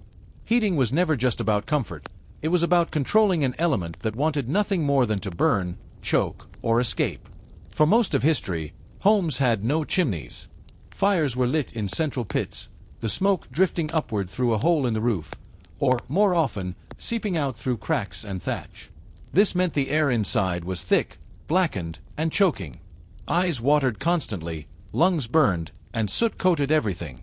Yet this smoke had a strange side benefit. It preserved wood and thatch from insects, and even cured hanging meats. Survival often came bundled with discomfort. The hearth was the true center of home life. It was where food was cooked, light was cast, warmth was found, and stories were told. In winter, families gathered around it, pressing as close as they dared without burning. The farther corners of the house remained icy. Warmth was a circle, not a room-wide comfort. In castles, the great hall had massive hearths, sometimes large enough to roast whole animals. But even then, the heat barely reached the walls. Servants shivered in the shadows while nobles warmed their hands by the flames. By the 12th century, a quiet revolution began: the chimney. At first, they were rare and expensive, appearing in wealthier homes and monasteries. Chimneys allowed smoke to escape efficiently, meaning fires could burn hotter and rooms could finally be heated more evenly. With chimneys came the fireplace, an innovation that reshaped homes. Instead of one smoky central fire, houses could have multiple smaller fires in separate rooms. Privacy, warmth, and comfort all expanded. But chimneys were costly to build and maintain. They required skilled masons, careful upkeep, and constant cleaning. Chimney sweeps became part of urban life, their grimy labor essential to prevent deadly chimney fires. For peasants, the smoky hearth pit remained the reality for centuries longer. Other heating methods appeared in different cultures. The Romans had the hypocaust, an underfloor heating system that circulated hot air beneath rooms in villas and baths. It was ingenious, but expensive, and largely disappeared after Rome's fall. In Eastern traditions, systems like the Korean ondol and Russian pesh stove channeled smoke and heat through floors or thick masonry, radiating warmth long after the fire burned out. These were efficient but required architectural knowledge beyond the reach of most medieval peasants. In much of Europe, progress was slower. The open hearth remained dominant well into the Middle Ages, with the chimney creeping into use only gradually. By the late medieval and Renaissance periods, fireplaces were no longer just practical. They became symbols of wealth. Carved stone mantels, elaborate hoods, and decorative screens turned the fireplace into a statement piece. Nobles displayed their power not just in banners and armor, but in warm, comfortable chambers where guests could sit without choking on smoke. Fireplaces transformed social life. Conversation and gathering moved into heated rooms, no longer confined to the single smoky hall. Comfort, once unimaginable, became an expectation, at least for the privileged. Still, for most people, winter remained harsh. Peasant cottages clung to their central hearths. Cold drafts swept through thin walls. Families huddled under wool blankets, their breath frosting in the air. Chimneys trickled slowly into common use, but warmth remained uneven. And even for nobles, heating was never effortless. Fires required constant tending, woodcutting never ceased, and smoke remained a companion. The evolution of heating reminds us how deeply daily survival shaped human life. The leap from smoky pits to chimneys may seem small, but it redefined homes, health, and comfort. It made privacy possible, reshaped architecture, and slowly shifted winter from a season of endurance to something closer to what we know today. For the ancients and medievals, though, the cold was always waiting outside the circle of firelight. Every night was a negotiation with the elements, every log of wood a treasure, every fire a fragile victory. So next time you sit by a fireplace, remember the centuries of trial, error, smoke, and soot that led to that comfort. Warmth was never simple. It was a battle, one humanity fought for millennia, and one it never truly won until very recently. If there is one constant across civilizations, from ancient Egypt to medieval Europe, it is the presence of taxes. Armies rose and fell, kings died, empires collapsed, but the tax collector always endured. He was rarely loved, often hated, but always necessary. Taxes were not glamorous. They were not heroic. They were the dull machinery that kept societies running, the money for roads, armies, palaces, and even bread for the poor. They were boring, relentless, and inescapable. The origins of taxation stretch back to the earliest civilizations. In Egypt, taxes were not collected in coins but in grain. The Nile's fertile floodplains produced harvests that fed the empire, and every farmer owed a portion of their crop to the state. Scribes kept meticulous records, tallying how much each farmer owed. Grain was stored in massive state granaries, ensuring Pharaoh's coffers remained full. Taxes funded temples, tombs, and armies, but they also kept the bureaucracy itself alive. Failing to pay was not an option. Inspectors toured the fields, measuring yields, ensuring no farmer skimmed too much for himself. Tax evasion could mean beatings, imprisonment, or worse. Even in the afterlife, Egyptians imagined judgment, including whether one had been honest with their taxes. The Roman Empire perfected taxation as a system of power. Rome relied on tribute from conquered provinces. Farmers, artisans, and traders all paid their share, often in coin but sometimes in goods or labor. One of Rome's least loved figures was the publicanus, the tax collector. These men often worked as private contractors, bidding for the right to collect taxes in a region. Their profit came from collecting more than the state required, pocketing the difference. Unsurprisingly, corruption was rampant. Taxes built roads, funded aqueducts, and paid soldiers. But they also bankrupted provinces. Heavy taxation was one reason for rebellions, from Judea to Gaul. For all its grandeur, Rome's empire rested on the dull grind of collection and accounting. In medieval Europe, taxation took many forms. Peasants owed their lords rents and feudal dues, grain, labor, or livestock in exchange for protection. On top of that came the tithe, a church tax, usually 1/10 of a family's produce. In England, the exchequer managed royal finances, recording payments with wooden tally sticks. These simple split sticks, marked with notches, served as receipts, one half kept by the taxpayer, the other by the crown. Boring. Absolutely. But without them, the kingdom's finances would collapse. Taxes were unavoidable. Even death did not bring escape. The Harriet, or death duty, required a payment to the lord upon a tenant's passing, often in the form of the family's best animal. As always, taxes hit the poor hardest. Wealthy nobles often found ways to avoid or negotiate their obligations. Peasants, with no bargaining power, paid in grain, labor, or coin scraped together from meager earnings. For them, taxes were not abstract. They meant fewer loaves of bread, fewer logs of wood, and endless resentment. Tax riots erupted across Europe whenever levies grew too harsh. Yet rulers rarely relented. The machinery of the state demanded fuel. Across cultures, the tax collector was universally despised. In the Bible, tax collectors were lumped with sinners and outcasts. In medieval towns, they were mocked, insulted, and sometimes attacked. Yet rulers protected them fiercely. The paradox was clear: everyone hated taxes, but no society could function without them. Taxes built pyramids, funded crusades, and maintained roads. They were not glorious, but they were essential. And they left behind a truth that echoes through every era. The common person could escape war, famine, or even kings, but never the taxman. So here's the lingering thought. Were civilizations truly built on great leaders, or were they built on the relentless, boring grind of taxation that funded everything else? For most of history, people grumbled about taxes but paid them anyway. Yet sometimes the burden grew too heavy, and resentment boiled into open defiance. When that happened, the dull mechanics of collection transformed into the sparks of revolution. In England, resentment over taxes exploded in the Peasants' Revolt. The Black Death had already devastated the population, leaving survivors overworked and underpaid. Yet instead of easing burdens, the Crown imposed a poll tax, a flat tax on every adult, regardless of income. For wealthy merchants and nobles, the payment was manageable. For peasants, it was crippling. Anger spread through the countryside. In 1381, mobs marched on London, demanding relief. They burned records, killed tax officials, and confronted the king. Though the revolt was eventually crushed, it revealed a truth. Taxation was not just boring bureaucracy. It was power, and when abused, it became fuel for rebellion. Few taxes in history became as hated as Francis Gabelle, the tax on salt. Salt was essential for survival. It preserved food, flavored meals, and sustained life in a world without refrigeration. By taxing it heavily, French kings turned an everyday necessity into a source of endless resentment. Smuggling salt became a national pastime. Fauconniers, or salt smugglers, risked arrest to supply villages with untaxed salt. Entire regions grew rebellious under the weight of the gabelle, and its unpopularity echoed through centuries, even helping fuel the French Revolution in 1789. Taxes didn't just topple medieval peace, they reshaped the modern world.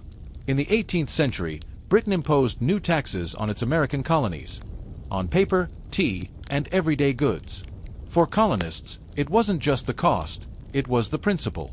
They had no representation in Parliament, yet they were forced to pay.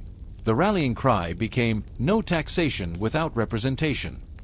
What began as grumbling about stamps and tea ended with the American Revolution, one of history's clearest examples of boring taxes igniting a world-changing fire. Even mighty Rome wasn't immune. Heavy taxation of conquered provinces led to revolts from Judea to Gaul. For many subject peoples, Roman rule was bearable until the tax collector arrived. Tribute drained provinces dry, feeding Rome's armies and luxuries. In Judea, taxes collected by Rome and its collaborators stoked resentment so fierce it fueled the Jewish revolt of 66 CE, which ended with the destruction of the temple.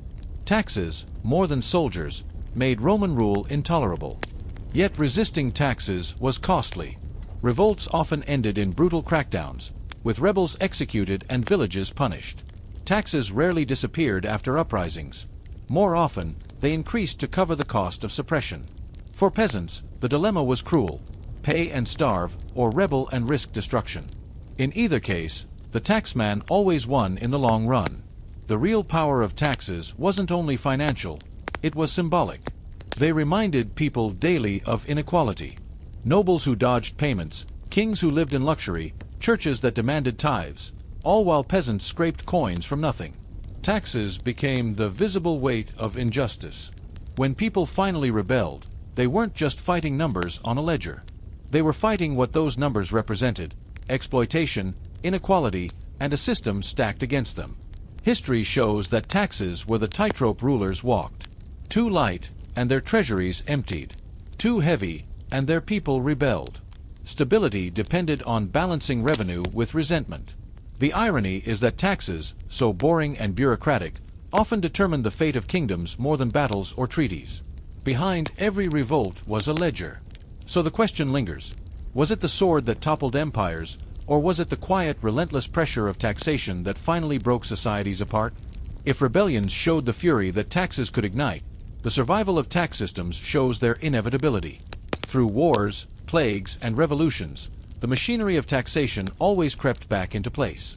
The names changed, the rulers shifted, but the ledgers endured. Behind every army and empire stood not just generals, but clerks with pens and tallies. The tax bureaucrat was often more powerful than the soldier. He decided who paid, how much, and when. His ink shaped lives as surely as any sword. In medieval Europe, clerks recorded payments on parchment or tally sticks, splitting wood to mark obligations. In China, tax officials filled scrolls with lists of households and harvests. In the Islamic caliphates, scribes managed vast records of land and tribute. These records outlasted rulers. Kings died, but the tax rolls remained. Bureaucracy was the true backbone of governance. Consider England. Even after the Norman conquest in 1066, William the Conqueror's most enduring achievement was not just victory in battle, but the Doomsday Book, a massive survey of landholdings and obligations. It was, essentially, a tax record. Centuries later, governments across Europe kept similar books, recording not glory but grain. The Doomsday Book is still studied today, not because it tells of knights or castles, but because it reveals the machinery of taxation that kept the realm alive. Even when empires collapsed, taxes returned. Rome's fall scattered its bureaucracy, but medieval lords quickly imposed new levies on peasants. The French Revolution destroyed the gabelle, but soon Napoleon built a new tax system to fund his wars. The American Revolution ended British taxation, only for the new United States to create its own system almost immediately. Rebellions might tear down kings, but they rarely tore down tax offices. The state, in whatever form it took, always found a way to collect. The forms have changed, coins replaced by paper, paper replaced by digital numbers, but the logic remains the same. Governments fund themselves not with promises but with collection. The tax bureaucrats of today work not with quills and tally sticks but with databases and spreadsheets. Yet their role is unchanged: measuring, recording, ensuring the lifeblood of the state continues to flow. And the same resentments endure. Citizens grumble, evade, protest. But like their ancestors, they rarely escape. What makes taxes so hated? Part of it is simple loss, the handing over of hard-earned resources. But deeper than that is the reminder of dependency. Taxes are the visible hand of authority, the proof that no one is truly independent. A man might escape his lord's notice, dodge the draft, or avoid war, but the taxman finds him eventually. This certainty gave taxes their peculiar power.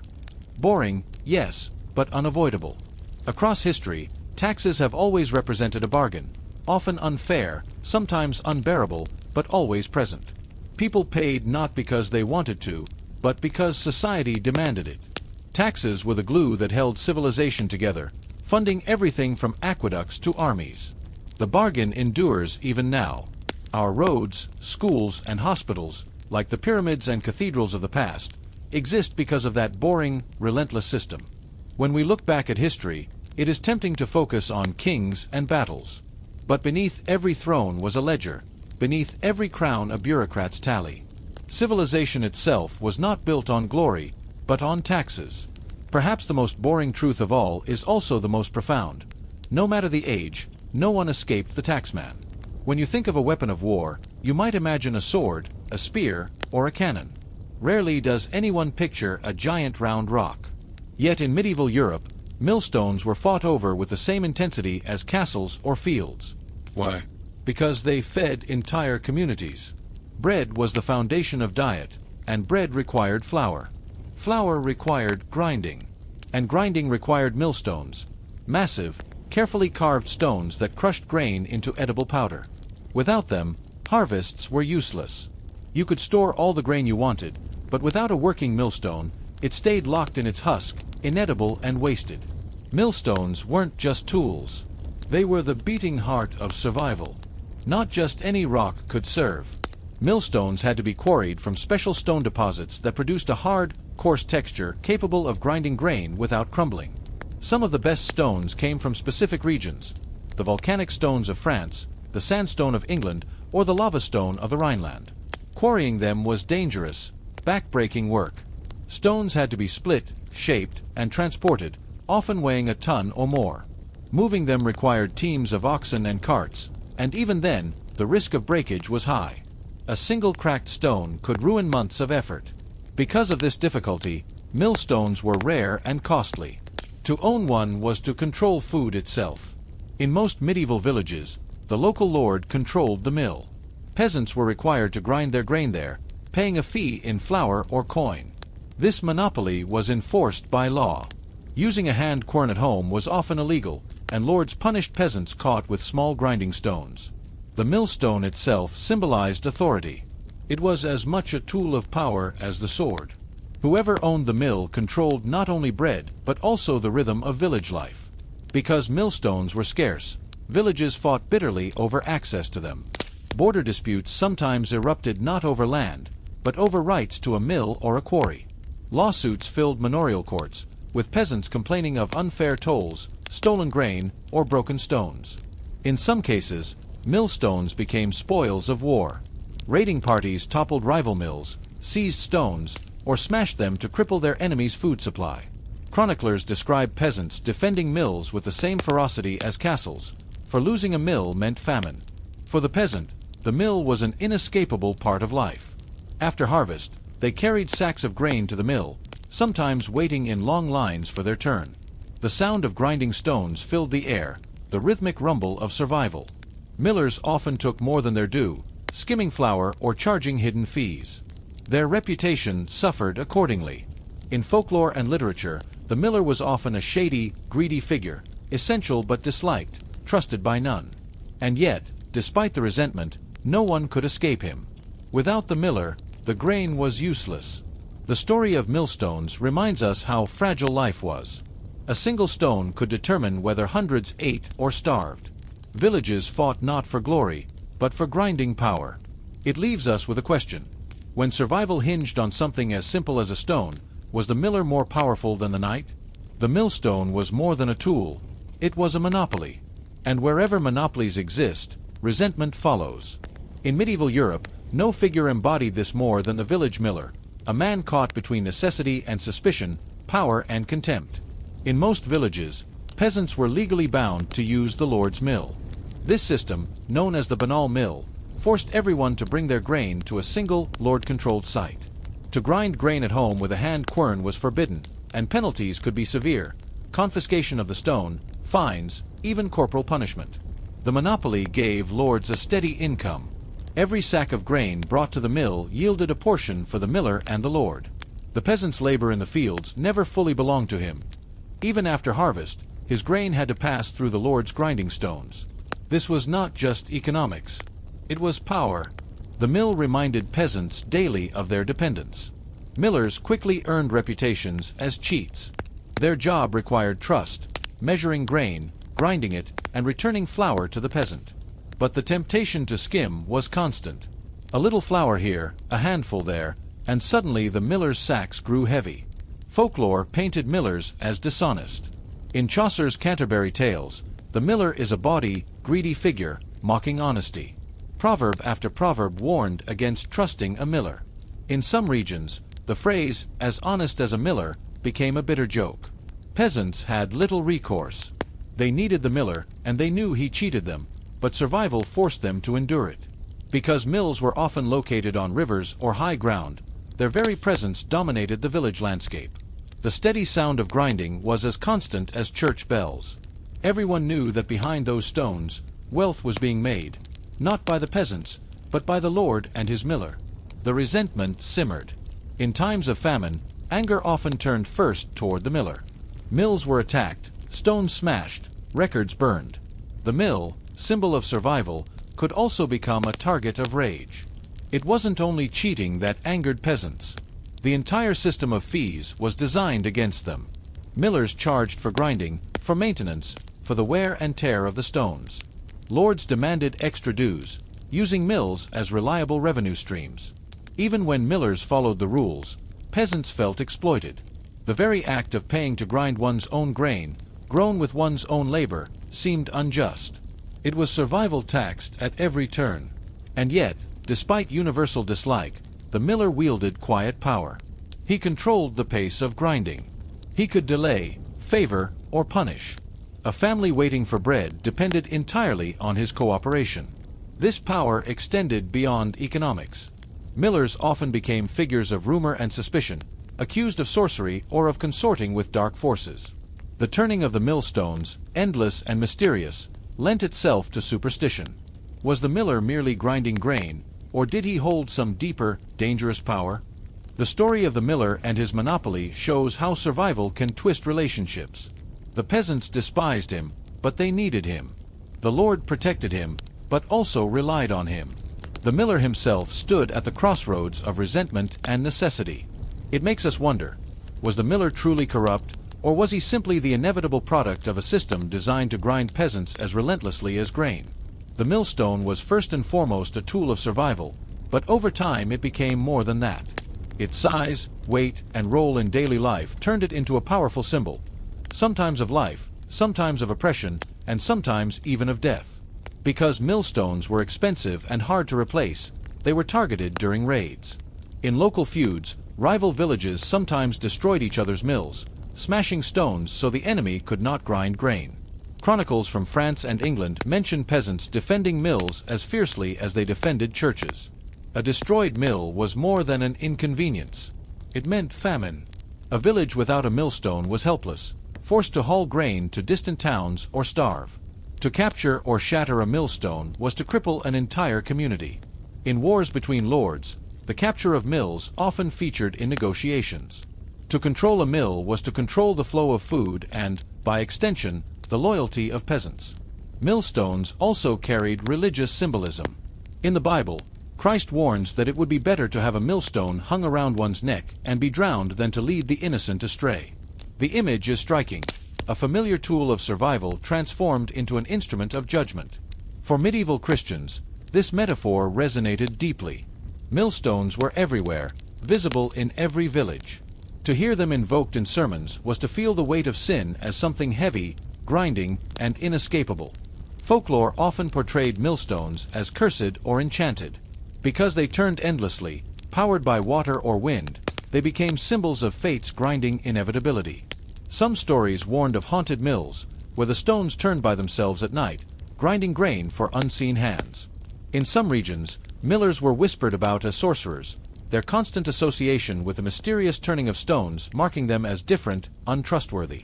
The millstone was not just a tool, it was a reminder of how thin the line was between survival and the supernatural. Even centuries later, old millstones lingered. Too heavy to discard, they were repurposed into thresholds, garden ornaments, or markers. In villages across Europe, broken stones still lie half-buried, silent remnants of a past where they meant life itself. Their endurance made them metaphors. Writers and poets used the image of the millstone to describe burdens, unshakable weights, and the grind of daily labor. The physical grind of wheat became a symbol for the grind of life. By the early modern period, new technologies began to change milling. More efficient stones, better gearing, and eventually mechanization reduced the centrality of the single village mill. But for centuries before, the millstone had been a daily presence. Its legacy remained, not glamorous, but vital. It was a tool that shaped diets, economies, and communities. The story of the millstone reminds us that history is not only castles and crowns, but stones and flour. Survival often rested on objects so ordinary they became invisible. Yet when threatened, they revealed their true weight, enough to spark wars, lawsuits, and legends. Perhaps that is the lesson of the millstone. Civilizations are ground as slowly and painfully as grain, not in sudden battles, but in the daily grind of survival. Today, we take soap for granted, bars neatly wrapped, bottles scented with lavender, lemon, or aloe. But in the Middle Ages, soap was not a luxury aisle item. It was a rough, pungent mixture, often made in small workshops or even at home, and it carried as much stigma as it did usefulness. Soap was not simply for hygiene. It was also for textiles, for cleaning wool and linen, and for preparing hides. The line between laundry and bathing was blurred. Cleanliness, for medieval people, was less about smelling fresh and more about keeping clothes, fabrics, and tools usable. And yet, from ashes and animal fat, a strange alchemy took place that made civilization a little less dirty. At its core, medieval soap was made from two simple ingredients: animal fat and lye. Fat came from slaughtered animals, usually sheep, goats, or cows. Nothing went to waste. While the best cuts of meat went to the table, the leftover fat, too soft or rancid for eating, went to the soap vat. Lye was created by soaking wood ashes in water. The resulting liquid was caustic, able to break down grease and grime. Mixed together, boiled, and cooled, these created a crude soap, hard, brownish, and often smelly. It was effective at cutting through grease, but gentle? Not at all. Medieval soap could strip skin raw if used too often. For much of the Middle Ages, soap was used less for bathing and more for textiles. Fullers, the same workers who stomped clothes in vats of urine to clean them, often used soap in later stages to help whiten and soften wool. Soap workshops grew near cloth-producing towns, where textile demand kept the trade alive. Bathing, by contrast, was less frequent. People rinsed in rivers, wiped with cloths, or visited public bathhouses when available. Soap might be used occasionally, but it was not yet the daily necessity it would later become. By the 12th and 13th centuries, specialized centers of soap-making emerged in Europe. Places like Marseille in France and Castile in Spain became famous for higher quality soaps. Castile soap, made with olive oil instead of animal fat, was smoother, milder, and prized across the continent. These soaps were more expensive, used by the wealthy, and sometimes scented with herbs. For ordinary peasants, the local animal fat variety remained the norm: harsh, strong-smelling, and far from luxurious. Soap-making was not a clean business. Workshops reeked of boiling fat, smoke, and lye. Neighbors complained, and in many towns, soap makers were pushed to the outskirts, alongside tanners and butchers. The association stuck. Soap was useful, but it was also dirty work. Soap makers were essential, yet their trade was viewed as lowly and unpleasant. Soap in the Middle Ages was never glamorous. It was rough, smelly, and often unpleasant to use. But it was a survival tool, keeping clothes wearable, homes somewhat cleaner, and skin occasionally washed. It forces us to ask, was medieval soap really about hygiene, or was it about keeping life barely manageable against the endless grind of dirt? Soap in the Middle Ages may have started in smoky cottages and foul-smelling vats, but by the High Middle Ages it had grown into a business, one regulated, taxed, and fought over like bread or millstones. What began as household necessity became part of Europe's economy. Soap-making required skill. Too much lye and the soap burned skin, too little and it became greasy and useless. The process of rendering fat, preparing lye, and boiling the two together demanded precision. By the 12th century, soap makers began to form guilds in major cities. These guilds regulated quality, set prices, and protected members' secrets. Joining required apprenticeship, often years of training. Recipes, though simple in principle, included guarded techniques for improving texture, hardness, or scent. Soap was no longer just boiled fat and ash. It was a recognized craft. Certain regions became known for high-quality soap. Castile soap, Spain made from olive oil, smoother and less harsh than animal fat soaps. It became a luxury export, spreading across Europe. Marseille soap, France produced with olive oil and sea salt, giving it a distinctive quality.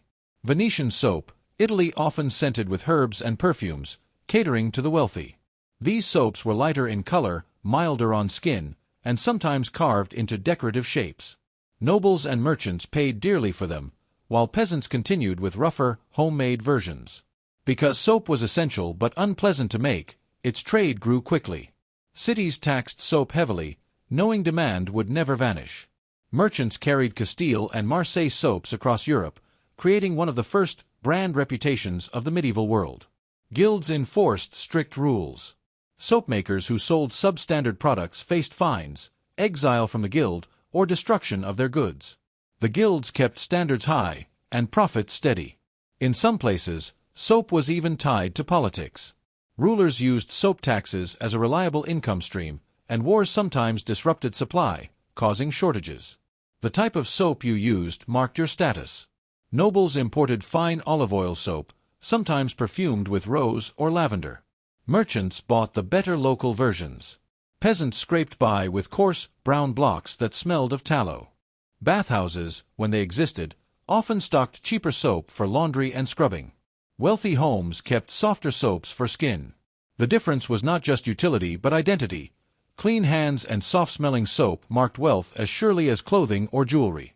Like tanners or butchers, soap makers bore the stigma of smell. Their workshops stank of boiled fat, smoke, and chemicals.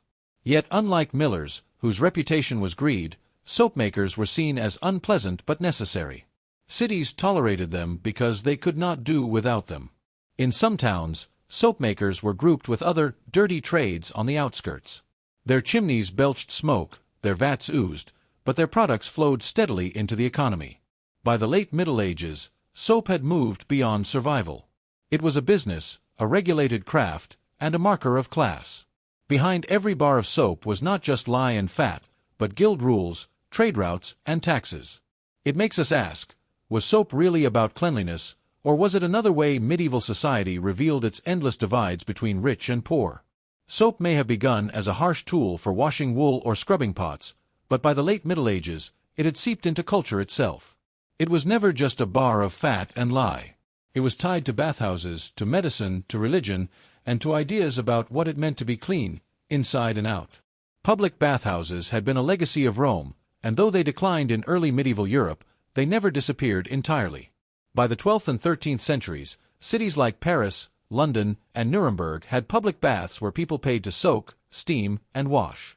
Soap often played a role in these rituals, though not always directly on the body. It was rubbed into linens, hair, or even used to scrub wooden tubs between clients.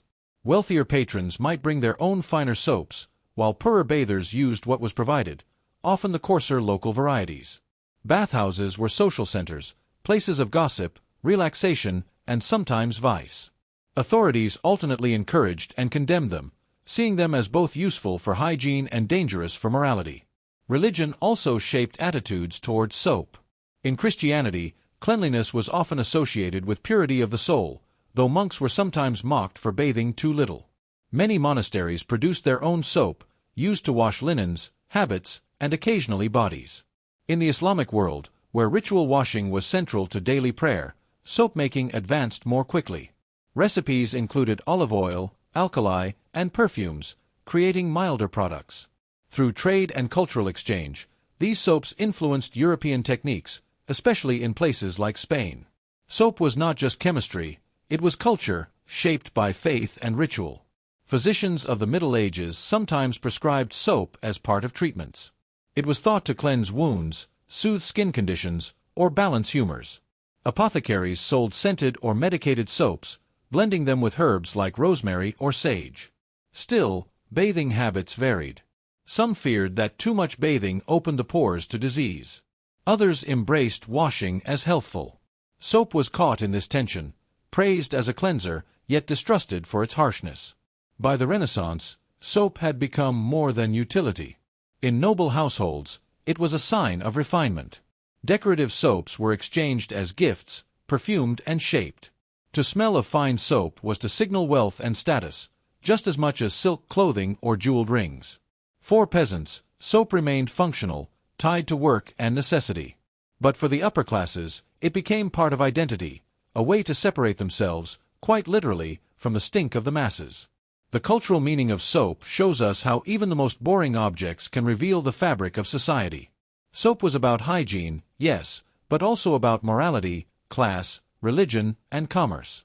It divided rich from poor, pure from impure, city from countryside.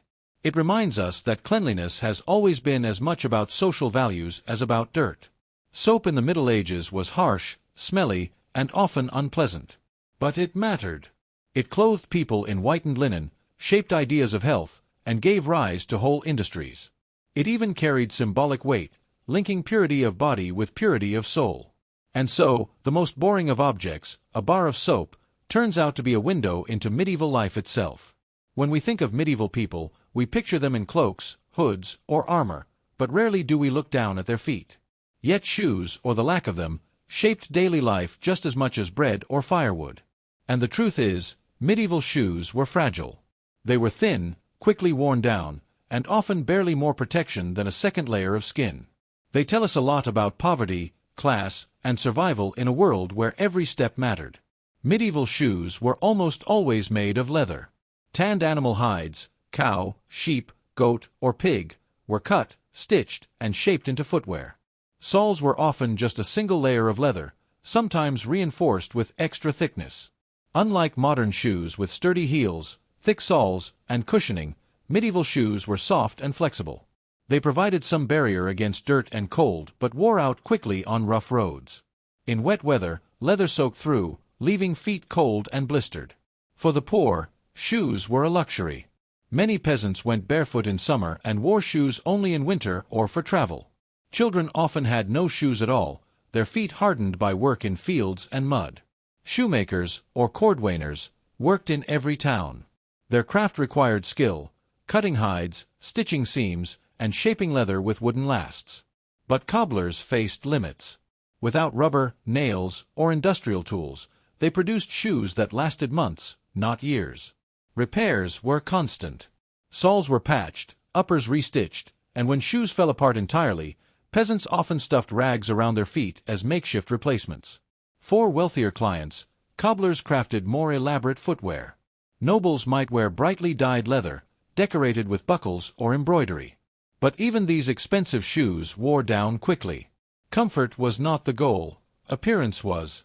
In many parts of medieval Europe, especially among peasants, going barefoot was simply normal. Fields were tilled barefoot. Roads were walked barefoot. Children grew up with calloused feet strong enough to endure stony paths. Shoes were saved for travel, church, or winter. Even then, they might be shared among family members, passed down until they disintegrated. For the wealthy, by contrast, shoes were status. Bright colors, pointed toes, or delicate slippers signaled that you did not labor in the fields. Your shoes could be impractical because you had servants to carry you or horses to ride. Part of why shoes failed so quickly was the world itself. Medieval roads were not paved with stone or asphalt. They were dirt tracks, churned into mud in rain, frozen hard in winter, and riddled with rocks. Shoes ground down against these surfaces almost immediately. A peasant might wear out a pair in a season. For travelers, it was common to carry spare shoes or repair kits, knowing they would need them long before the journey ended. Shoes in the Middle Ages were not comfortable, durable, or stylish by our standards. They were fragile necessities, patched endlessly, worn thin, and often absent altogether. They remind us how hard daily life was. Even something as simple as walking to the fields was a test of endurance. And so we ask, were shoes in the medieval world protection, or were they just another reminder of poverty? Fragile barriers against a world that ground people down as quickly as their soles? If peasant shoes were fragile necessities, noble shoes were fragile luxuries. The medieval upper classes did not measure shoes by durability but by how much attention they could attract. In a world where most trudged barefoot through mud, a bright pair of slippers or elongated boots was a statement. I am not like you. In the 14th and 15th centuries, noble fashion went wild with the poulain, shoes with absurdly long pointed toes. Some extended several inches past the foot, curling upward like a hook. They were impractical, hard to walk in, and wore out quickly. But that was the point. Only someone wealthy enough to avoid hard labor could afford such useless shoes. Laws even tried to regulate the madness. In England, Edward IV restricted the length of poulains to 2 inches for commoners, though nobles still flaunted far longer versions. The shoe had become a class marker, stitched into law.